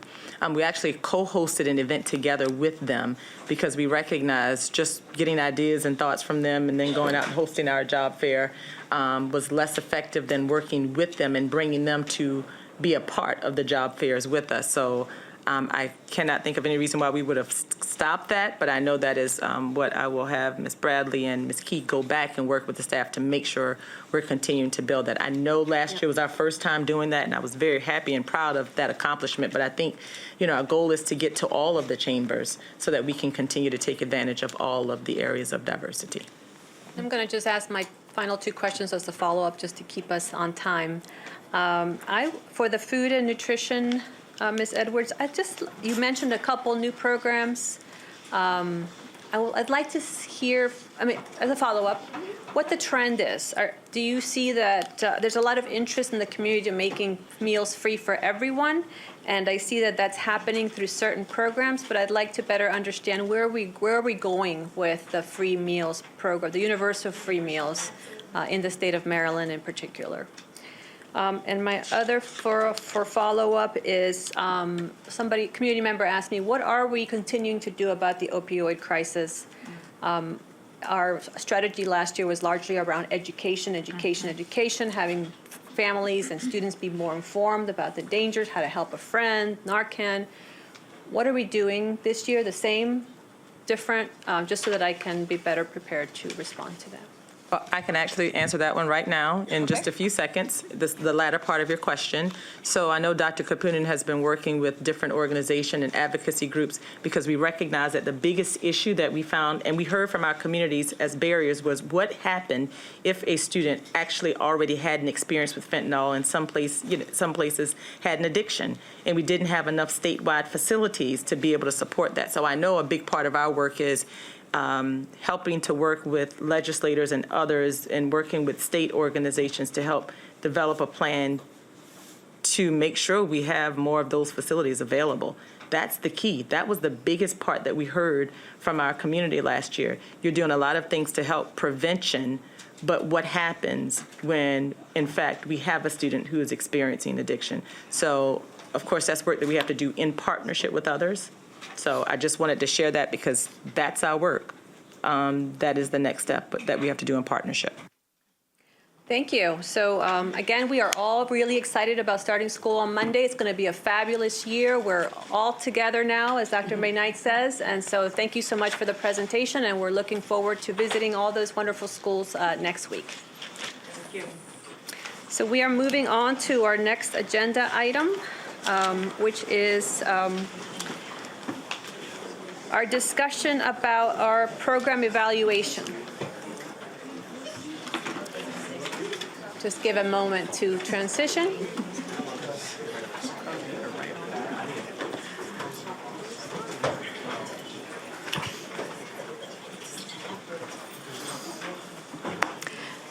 And the board is very, very much interested in knowing what's working and what's not working in our programs, in our initiatives, and our pilot programs. And so we are very interested in this topic and appreciate the presentation, the opportunity to hear about your evaluation plan for the upcoming year, so that we can be very informed about decisions that we will have to make in terms of planning for the budget and for programs for the upcoming year. So with that, I'll pass it to Dr. McKnight. Thank you, President Silvestri. So we are here today to propose the program evaluation for the 23-24 school year. If you remember last year, Dr. Murphy shared a process of how we were going to evaluate programs to ensure that we were looking at the impact of programs, most importantly, to determine what we needed to continue, if we needed to pause, if we needed to stop. And most importantly, so that we would be able to take that evaluation or those evaluations and then determine what should be our investments based on what we've learned. So each year we have the responsibility of coming forward and sharing which programs are up for formal program evaluations. If you can only imagine, a system this large, 211 schools, 160,000 students, 25,000 staff, and the different needs that exist in our programs, we have a lot of programs. So we have to be very intentional about what we can and should evaluate. The other thing I want to bring to our attention is this becomes very important because this year, as the board has already started this discussion, this is our last year of taking advantage of our ESSER funds. Many of our programs have been funded in that venue, and so we are looking closely at what programs we have been able to provide and have exist in our schools based on that level of funding. So the goal is that we are able to share this plan with our community to promote not only accountability, but more transparency about how these programs are working. So with that, I'd like to thank Ms. Dr. Addison and welcome her to the table, and I'll turn the presentation over to you at this time. Thank you, Dr. McKnight. Good afternoon, Ms. Silvestri and members of the board. If we could have the slide deck up, please. Thank you. So this slide first just provides an outline of what you will hear this afternoon. You're going to hear a reminder around the definition of program evaluation.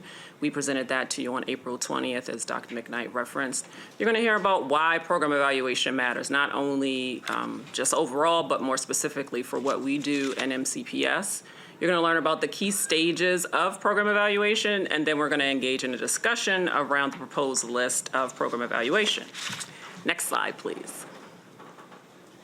So this slide is a reminder of what we shared with you on April 20th in terms of program evaluation, providing a definition about what program evaluation is. It's the systematic process of assessing the design, implementation, and outcomes of programs to determine effectiveness, efficiency, and relevance in relation to established goals and objectives.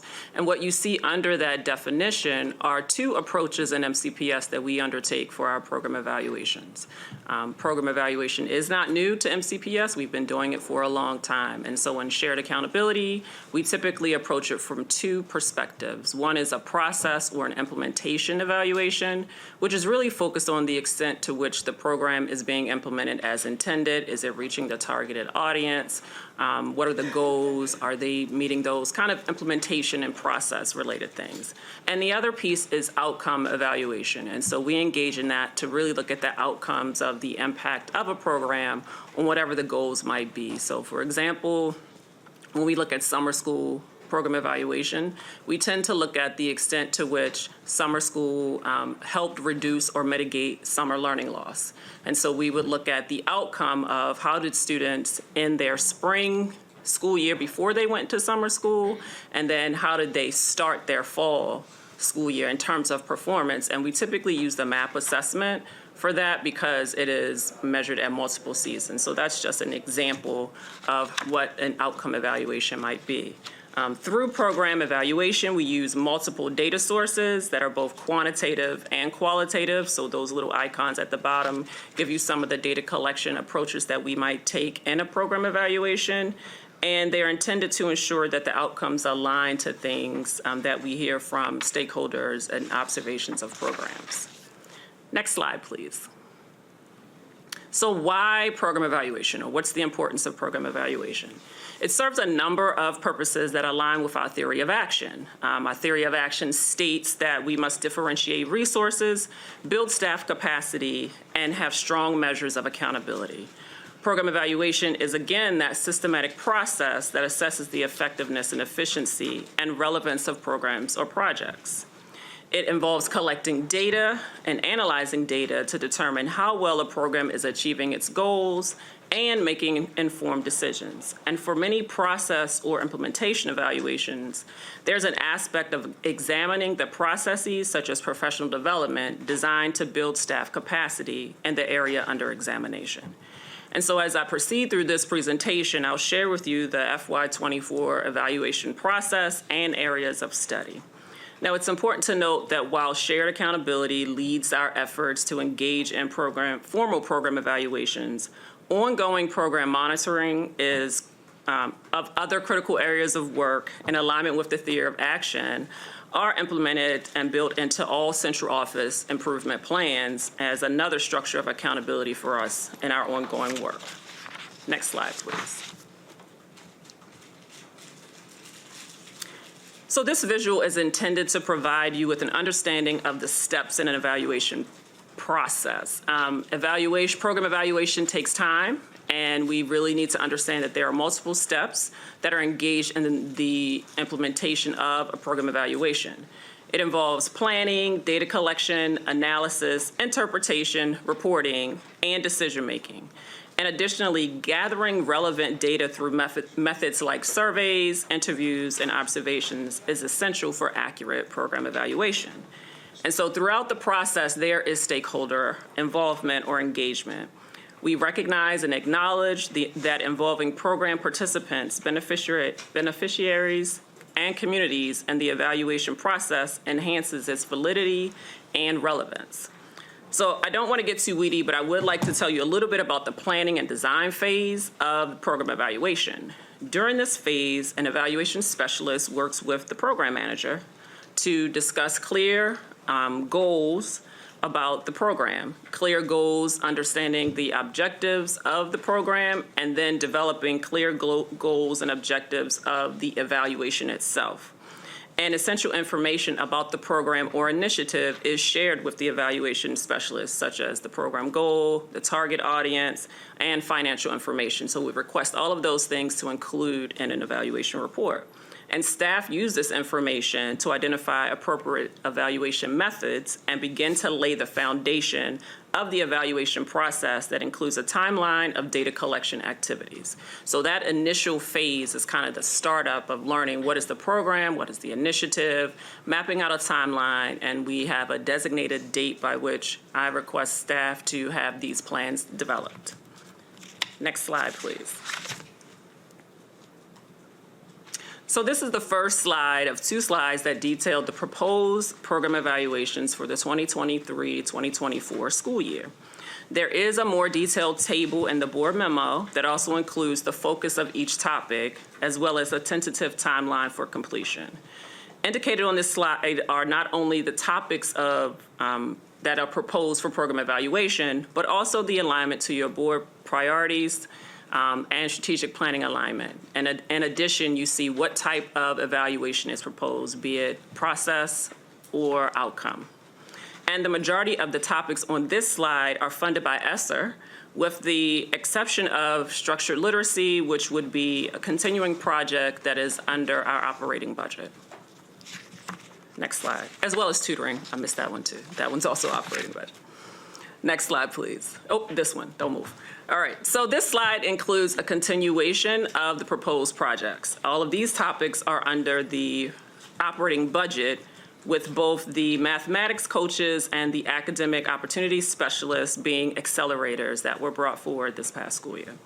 The central program identification topic has embedded in it 3 separate outcome evaluations, just grouped under one heading. And so as a district, we leverage results from the choice study to increase equity of access through a central identification process and a recommendation process. And program managers, community members, and you as board members have asked questions about impact related to the central program identification process, which is the intent of these examinations.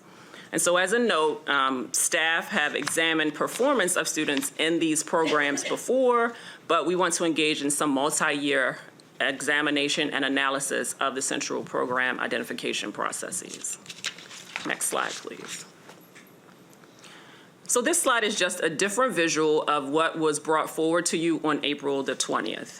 It provides the visibility of the planned responsive action and approach to recommendations indicated in program evaluation reports that further underscores the implementation of accountability structures as espoused in the theory of action. To review the process, again, once drafts are completed, they are shared with the program manager and the chief, of which the program falls under. And that they are charged then to provide responsive action to the recommendations in the report. And then once that comes, the responsive action must also include a timeline for implementation of any adjustments or modifications they may need to make as it relates to those recommendations. And then once the draft of the report with the responsive action plan is sent back to shared accountability, it is then shared with the deputy superintendent for his review, and then shared with Dr. McKnight and you as the board members for final review and sharing. And once it goes through all of those phases, then we will post it publicly online for access by the community. And the reports are uploaded to our shared accountability webpage. We have a webpage of all reports that kind of go up there, so we would place it there. Next slide. Excuse me. So here again, thank you. I know, right? The excitement about evaluation. Okay. So here again, another blast from the past. We shared this framework, evaluation framework, with you on April the 20th. Again, we brought this forward as an easy way to share kind of this color coding system to help with decision making related to evaluations and projects. And so as you receive program evaluation reports, you will see a stoplight color designation at the end of the report that basically shares, based on the findings, the recommendations from the evaluators, whether there's a recommendation to continue, not continue, or maintain a status for these program evaluations to help support in the decision-making process. And it also helps with our being fiscally responsible stewards of our investments. Excuse me. Next slide, please. All right, so to summarize what was shared, program evaluation is a powerful tool that, when done well, enhances program effectiveness and impact. It supports informed decision-making and resource allocation, and it drives our continuous improvement and accountability. Sharing evaluation findings fosters transparency and open communication both internally and externally, building trust and credibility with our stakeholders. And regular program evaluations create a culture of continuous improvement and encourages us to consistently strive for better results. Thank you for exploring the world of program evaluation. Next slide, and now I turn it over to you all for a discussion. Thank you for that. I will ask my colleagues to turn on their lights if they have any questions, starting with Ms. Yang. Hey, good afternoon. Thank you for being here. This has been couple months of process of us trying to do this, and this is important as we are helping our students to achieve that our decisions are based on our value, our priorities, our strategic planning, and informed by the data. And also, by the data, outcome data, stakeholder experiences, and also the financial feasibility, right? Now, I have a few clarification questions in terms of implementation, right? So when we are doing this evaluation process, whether to evaluate if the program is effective, do we take into consideration the number of staffing that's involved in doing the work? Yeah. Oh, too many lights are on? Okay. Thank you. So I'll give an example of structured literacy. Part of that program evaluation, which will be coming to you soon, involved classroom observations. And we know that in our district, there was a primary focus for all teachers, especially at the elementary level, to be trained in the science of reading to implement structured literacy. And so part of that program is we know that teachers were trained, everyone received it, who attended it. We had really high percentage of staff who participated in that training. And so we know that the skill set was provided. However, we know that when we're examining a program from program evaluation perspective, the fidelity of implementation is a major factor as well. And so this is the value of a process or implementation evaluation prior to an outcome evaluation at times, because it's not only just the number of staff who are available to implement it, but also the extent to which staff are implementing it as intended. Because if it's not being implemented as intended, then we would not yet be able to see the outcomes that we're looking for. And so we do take those into consideration. I think part of what I'm thinking is we have 3 levels of programs, right? Red, yellow, and green. I'm just wondering if we find a program is marginally successful, are we looking at also the staffing investment in that? Can we, so I have the order, Ms. Wolf, Mr. Saeed, Ms. Harris, and we turn off all the lights, that way if our presenter wants to speak, if our superintendent wants to speak, we'll have a light available. Thank you. And your water bottles again. So, I'm sorry. Yeah. Yes, we do take that into consideration. Thank you. Thank you for that clarification. And then I think similar to that is when we are looking at the program, when we evaluating, are we taking into account the price tag of a program? So we have not done that as well as we could have been doing in terms of in our program evaluation reports.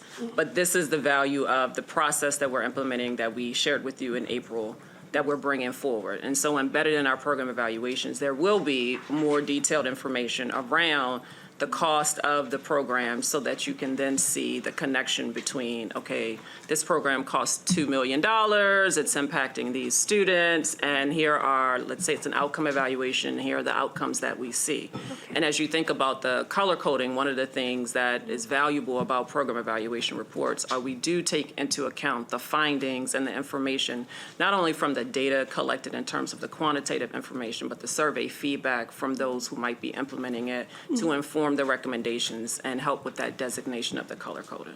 All right, so if that is the case, you explain how this will come to the board, and I am just wondering, first of all, is it what kind of format? And second of all, if it's a program that, for example, designated as a yellow, right, when would it come back to the board again to let us know how it has, or do we plan to come back to the board and let us know maybe the outcome of that year, right? And also, once you come to the board, I have multi-step question. Is this like when it goes to the superintendent, then gets to the board as recommendations? How does that work? Are we raising our hands to continue or discontinue programs? I just want to get clarification. Yes, we can start from the latter and move back to the to your first questions. But yes, so we would bring, as we normally do with all the information that we have, bring the results of the program evaluation back. Like, for instance, this year you received some reports on some programs that we evaluated, and then we actually have a discussion about that program if, oftentimes they fall under our priorities of academic excellence. Let's say if it's an academic program, or in the area of social-emotional support and community engagement. It comes back designed in our board agenda within the areas that it fits in. And so that's when we're able to have our discussion. If there are some programs that, we have some evaluation questions about, it may be something that we just send information out and say, we don't have a process to formally discuss that, but it's something that we want to bring to your attention that may have us, start to have a conversation, let's say with the vendor, to say, we're not sure that we're going to continue this with you, but we want to give you an FYI, even if we're not having a formal discussion about it. So those are the ways in which we'll engage around that program evaluation. So Dr. Agderson, you have a small office, but I think they're very mighty because there are a lot of programs to be evaluated. So I understand this is to be done this year. Do we have more specific timelines of when they will come to the board? Yes, in the memo, there's an attachment in the back of the memo that includes it. So this couldn't fit on the slide. But yes, in the memo, we do specify the window of time for each of these topics that are indicated. And to your point, one of the things that we're working on is to ensure a more timely delivery of these to inform each budget season. We start our budget seasons relatively early. And so the extent to which, you're right, the small but mighty team are working on these, we're trying to do better in terms of getting things mid-year so that can help inform some of the decision-making that needs to come. Yeah, because that is crucial. I appreciate that because some of these are big ticket items that will have a clear implication of our budget. Yeah, thank you. Okay, we'll just go around, ask board members if they could ask 2 questions, and then we'll come back. Ms. Wolf? Did you have your light on? Go ahead, Ms. Rivera Oven. Just quickly. Everybody has. Board Member Julie Yang asked some of those questions. I was just interested because as she said, some of them are bigger items than others. I just was wondering what is the classification, how you go about choosing the programs that you're going to do. I would look at the timeline as well. And I guess my interest is also the price tag equals pupil per pupil. Like at the end of the day, this program is costing us per student this much, and this is how much we have invested during this program. That, I think, for me is also really important. And then when you get the feedback, when you're doing the feedback from the community, I'm just interested, what is a good feedback? What's the pool? Because you might have some programs that affect a few dozen students versus that affect 30,000 students. So I'm just interested to know what is a good pool number in order to make those assessments. Yes. So first I want to answer your question in terms of the prioritization or why these programs, how these programs came to be. Really and truly, we look at what your priorities are as a board that align with the board. ESSER-funded programs actually require an evaluation aspect, so intentionally putting them on the list.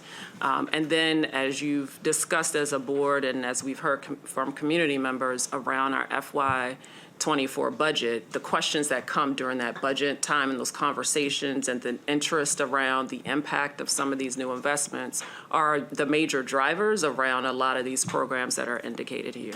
So we really want to look at what your priorities are and ensure the alignment to district priorities, strategic plan, and community interest. I appreciate your recommendation or statement around per pupil cost inclusion. That's not something we've talked about as a team, so we can I'll definitely take that back as a value add in terms of the work that we do around program evaluation. Ms. Wolf? I just had a couple of questions. On slide 6, you said these were all ESSER-funded programs? Except summer school and tutoring. Okay, but what I'm structure literacy as well. Okay, what I'm trying to understand is the board wanted, I know that ESSER-funded positions are in our current budget, positions that we might want to move to operational budget. I just want to know are those programs associated with those people in the evaluation phase this year? Do you understand what I'm asking you? Because we were trying to figure out if we're going to continue them. So they would have to have a program evaluation this year. So I would, if we could go to the next slide.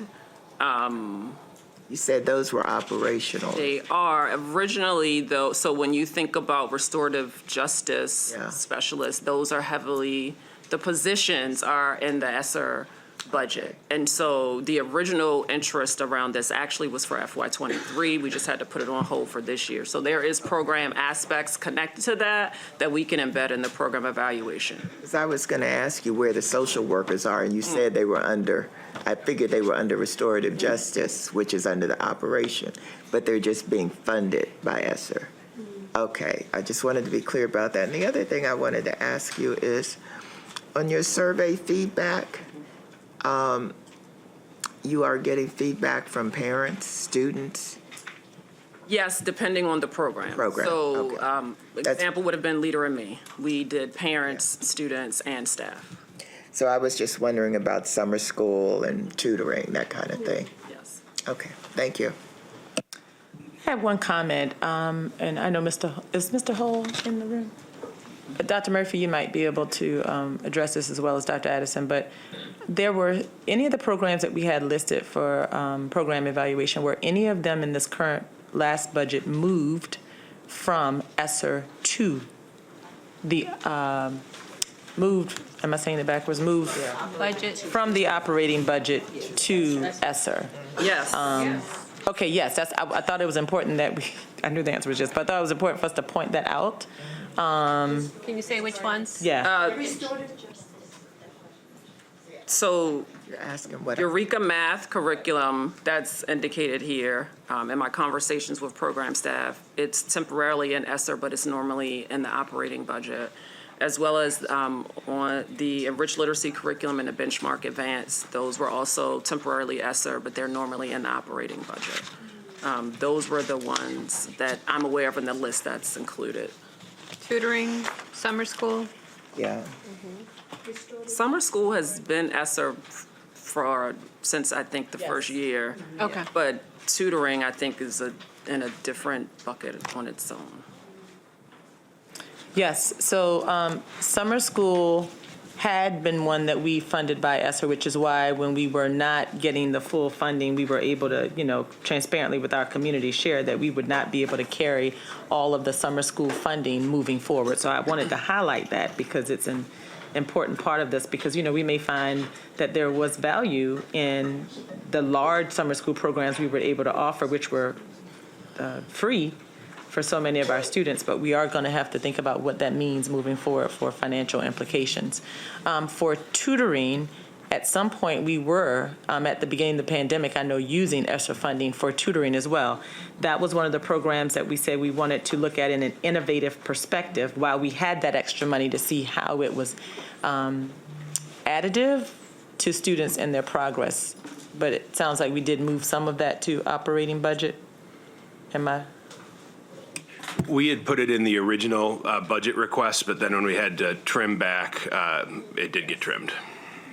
I guess the only thing I wanted to be sure I was understanding is that whatever's funded by ESSER funds that we're thinking of moving into the operational budget, we have some evaluation for to justify it. That's right. Okay. Yes, and that is one of the reasons why they are on this list, to help inform that decision-making. Just wanted to clarify what Ms. Wolf said. Where are the social workers? So they are not, they're two separate lines.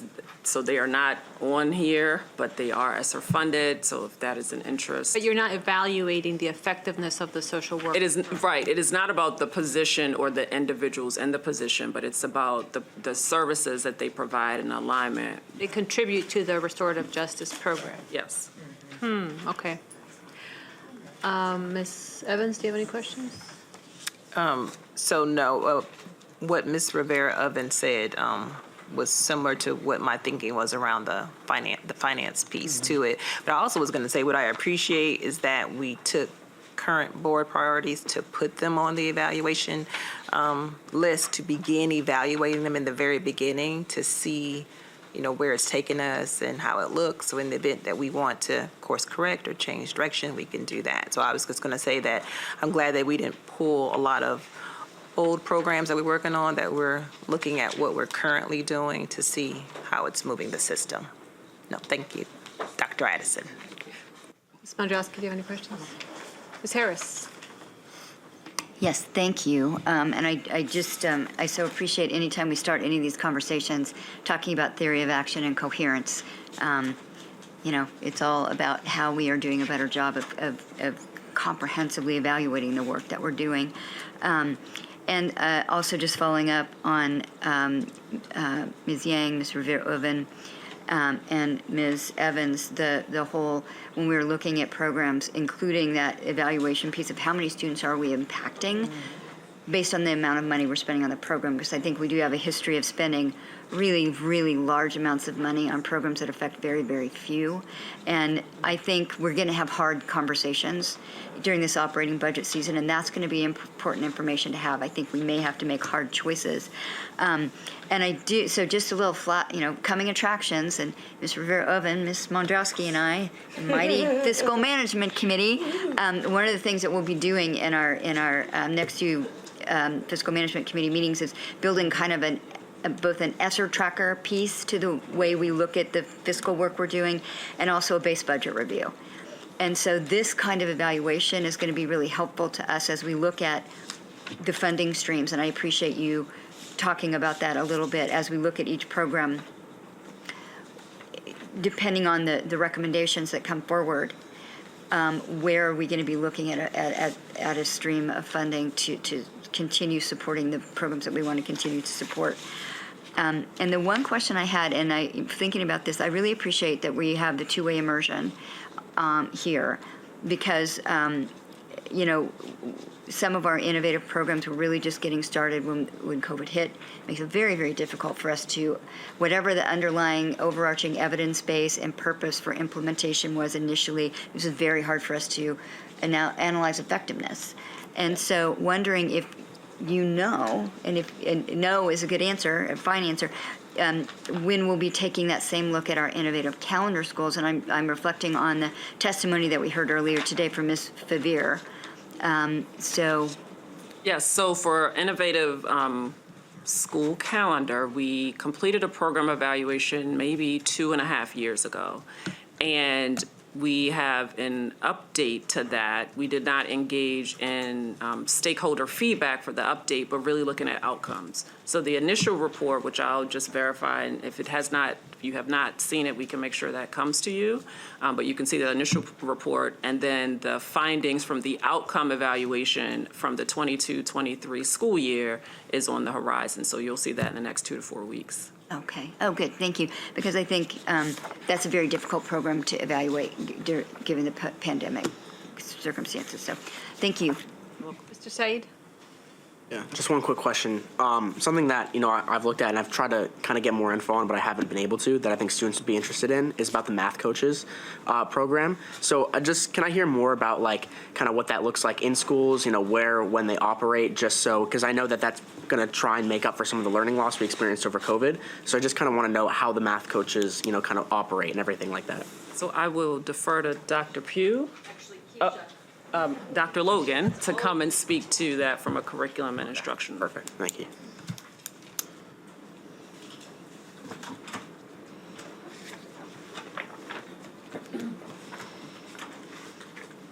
Hi, everyone. Good afternoon.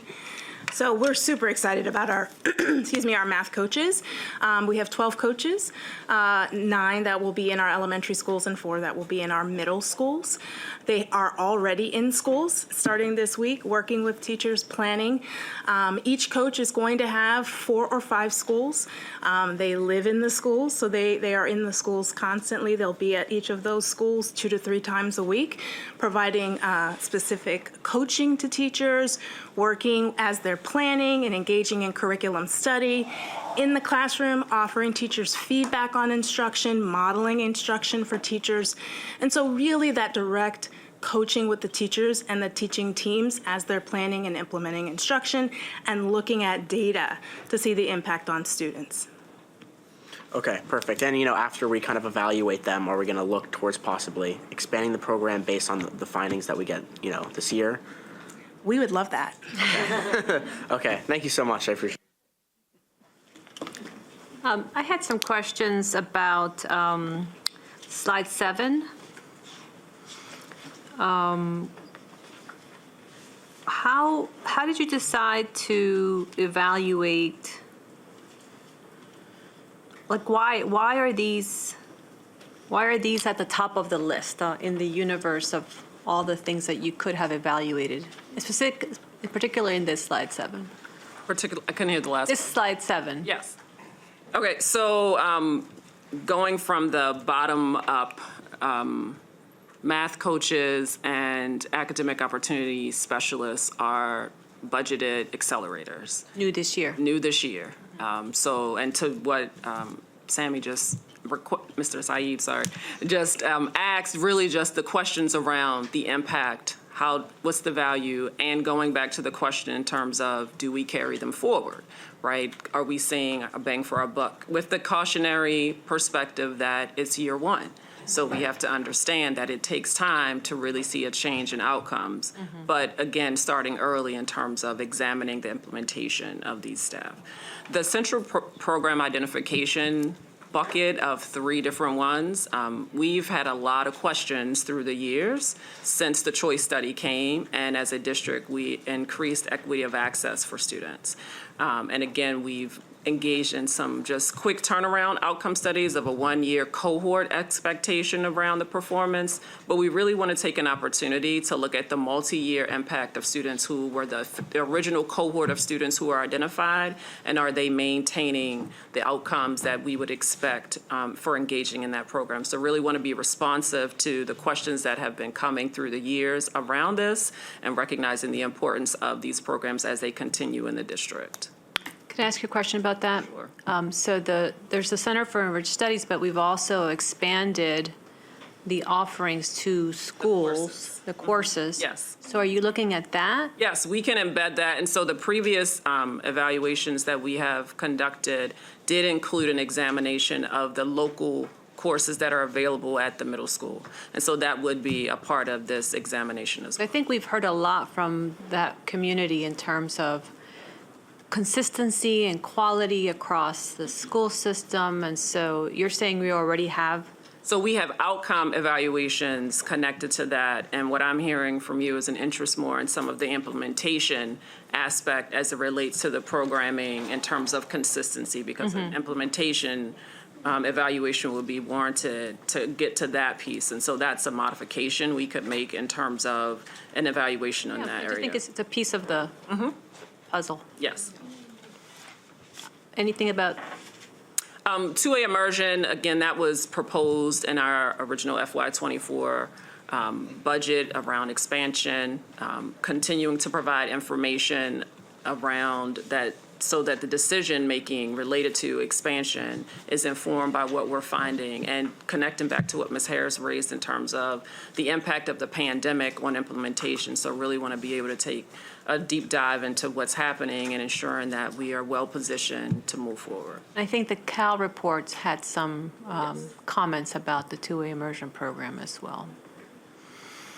And restorative And then justice. circling back to the restorative justice, that was one that we had for the FY24 that we were not able to get to. Okay. It also was a recommendation from the anti-racist audit in terms of examining Be Well 365 and the aspects connected to that. So we didn't want to lose that recommendation that came from those external evaluators. Okay. I did want to ask about the theory of action, professional development for our staff, differentiating resources, and accountability. One thing that I've heard this board say consistently over the years is, how do we know the professional development is working, is effective, people are getting the most out of it? And then also with differentiating resources, okay, we're going to give this school a little bit more reading specialists or more math coaches. How do we know that's working? So have you considered evaluating some of these key aspects of our theory of action so that we know if the intervention is working? So what I will first begin with is, as you look through the topics that we have, embedded in aspects of some of these program evaluations are pieces of the theory of action. So for example, when we're conducting an implementation evaluation on a topic, I'll go back to structured literacy, we ask participants about the professional learning that they're receiving. So that provides us an opportunity to hear from the individuals who are implementing the work to share with us about the professional learning that they provided from a perspective of did it meet your needs? Did it help you prepare to teach what you needed to teach? So embedded in program evaluation are each of those essential aspects of professional development or building the capacity of staff. The resources piece gets a little tricky, but I think it goes back to what Ms. Rivera-Oven mentioned in terms of being able to determine the per pupil expenditure for some of these things that we will begin to take forward going forward. And then program evaluation is an accountability structure in and of itself. And so that is like the major umbrella, I would say, as it relates to this. I think the other piece that I don't want to be remiss in sharing is that the ongoing program monitoring that happens outside of a program evaluation process is another essential factor that is a structure of accountability to support in that ongoing monitoring of what's happening and the impact. So that allows the program managers to make changes, course corrections, as they're seeing their things being implemented. So as Ms. Yang said, we're a small but mighty team. I have 3 evaluation specialists, so it's 3. And, you know, we can't get to everything. And so it's important for the program manager, though, to be keeping track of their own data, knowing what's happening. With our technical assistance, we definitely will provide the support and what they should be looking at and helping them shape and monitor data. But they are the owners of the work. We are the objective evaluators of the work and provide recommendations for their improvement around those things. Okay, well, I'm going to think about what you said. And I also ask you to think about what I'm saying in terms of the differentiation of resources and how do we, as a board, know if that's working or not working. And I need to process your answer about the PD embedded in these evaluations because that's such small, I mean, we just saw numbers of thousands and thousands of teachers taking PD. Well, what about that? How effective was that? I get what you're saying, that it's built into this, but what about the bigger summer PD? And I do know, for example, with district-wide professional learning, the director of that team engages in ongoing program monitoring around the impact of the professional learning provided, but definitely in alignment with what you're sharing, definitely continue to consider how we can better identify ways for you all to understand the impact. Okay, thank you. And where did you say the timelines were for these? It should check the memo, but I didn't see it. The memo. End of the memo, okay. Yes. All right, well, if Julie says it's there, it's attachment. I thought it was in the attachment. Yes. Scheduled release should be in the attachment, like the 6th column. Sorry. Thank you. Any other comments or questions? If not, then thank you. I think we have a resolution. Again, this is critically important work. I'm thrilled that we have really focused on doing a strong program evaluation timeline for the year. This is important for our budget process, as you have indicated, Dr. McKnight. And the entire county is interested in seeing what's working and what's not working. So let me see who's reading the resolution. I have it here. Okay. I can. I'll just read one whereas in the resolve. Montgomery County Public Schools employs a comprehensive program evaluation system to provide insights into what is effective and what needs improvement, allowing for adjustments to enhance program outcomes. Therefore, be it resolved that the members of the Montgomery County Board of Education approve the program evaluation plan for the 23-24 school year. Move approval. Second. All in favor, raise your hands. And that is unanimous with those present. Thank you so much for the presentation. Thank you, Dr. Addison. Okay, we are moving on to our next agenda item, our consent items. I will ask board members if they have any consent items that they need to pull. Ms. Harris. Yes, item 8.7. Okay. Ms. Evans? So can I get a motion? I'm sorry, did you have any items to pull? No. Okay. I need to pull 8.1, just because I need to abstain from that vote. So can I get a motion to pull 8.7 and 8.1?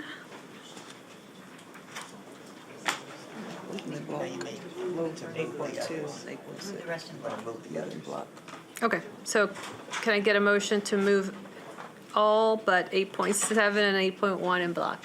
Motion. Second. All in favor, raise your hands. That's unanimous with those present. Okay, so let's look at 8.7. Ms. Harris. Yes, just getting an update from Mr. Adams. That is a change order that extends the time for the completion of the Poolsville project. So, thank you. Yes, this is certainly one that we have spent quite a bit of time, obviously, at the board table, as well as communicating with families and students about this particular project. This change order is actually more of a contractual change order, and really what that means is the Board of Education is the authority that can change completion dates. Because of the project delays that we've experienced, and again, some of the work, was very early on unforeseen, conditions on the site. But more recently, the stopping of work in order to wait till summer for some of our tasks such as roofing work and a few other things have led to a shift in the occupancy of this building. So we are now looking to occupy the new academic portion of the Poolsville High School project over the spring break of this school year. And why that's important is that obviously will then have a trickle-down effect in terms of phase two. Just to remind everyone, phase one is more the academic portion. It connects that to the science annex that was constructed years ago. And then the phase two work is to come back into the existing building and reconfigure and revise some of the spaces. So we will be coming back to the community. We will be coming back to the board to talk about this phase two work and the timing and what it means to students and the community. But this particular change order is just focused on the shift of occupancy of this first phase. thank you very much. And then with item 8.1, I'm going to abstain from 4971, the supplemental out-of-school time academic support enrichment programs. But why does it say $0? Does anybody have? And I think I saw this at the last board meeting, the same list of out-of-school time providers. Hello. The list you're looking at, the supplemental, is a revised version just to correct a bid number. So that's why you saw it at the last board meeting. But it says $0 because we got it approved from an original RFP that we put out with the list, and we put out a supplemental, but we're not adding any money, any funding. Okay, great, thank you. You're welcome. Okay, so if there's no other questions, then we can move 8.1. We get a motion for 8.1, please. Motion. Second. All in favor, raise your hands. And that is Mr. Said, Ms. Harris, Mrs. Evans, Ms. Yang, Ms. Wolf, Ms. Rivera Oven, and I am abstaining. And that's our vote. Thank you. And now a motion for 8.7. Motion. Can I get a second? Yes, you may. Second. All in favor, raise your hands. And that's unanimous with those present. Very good. Moving on to item number 9, which is informational purposes only. Item 10, if we can get a motion to move 11.1 through 11.3 in block. Motion. Second. All in favor, raise your hands. That's unanimous with those present. Item 10.3, appointment to Strategic Planning Committee. Do we have that for today, Ms. Seabrook? I thought you just said 10.3. I thought she said 10.1. Oh, that's a typo. 10.2 and 10.4. I have a typo here. I said 11. Okay. Okay, so let's do that again. Is there a 10.3 for today or no? Yes, it's the addition of Ms. Evans to the Strategic Planning Committee. Okay, so let me redo.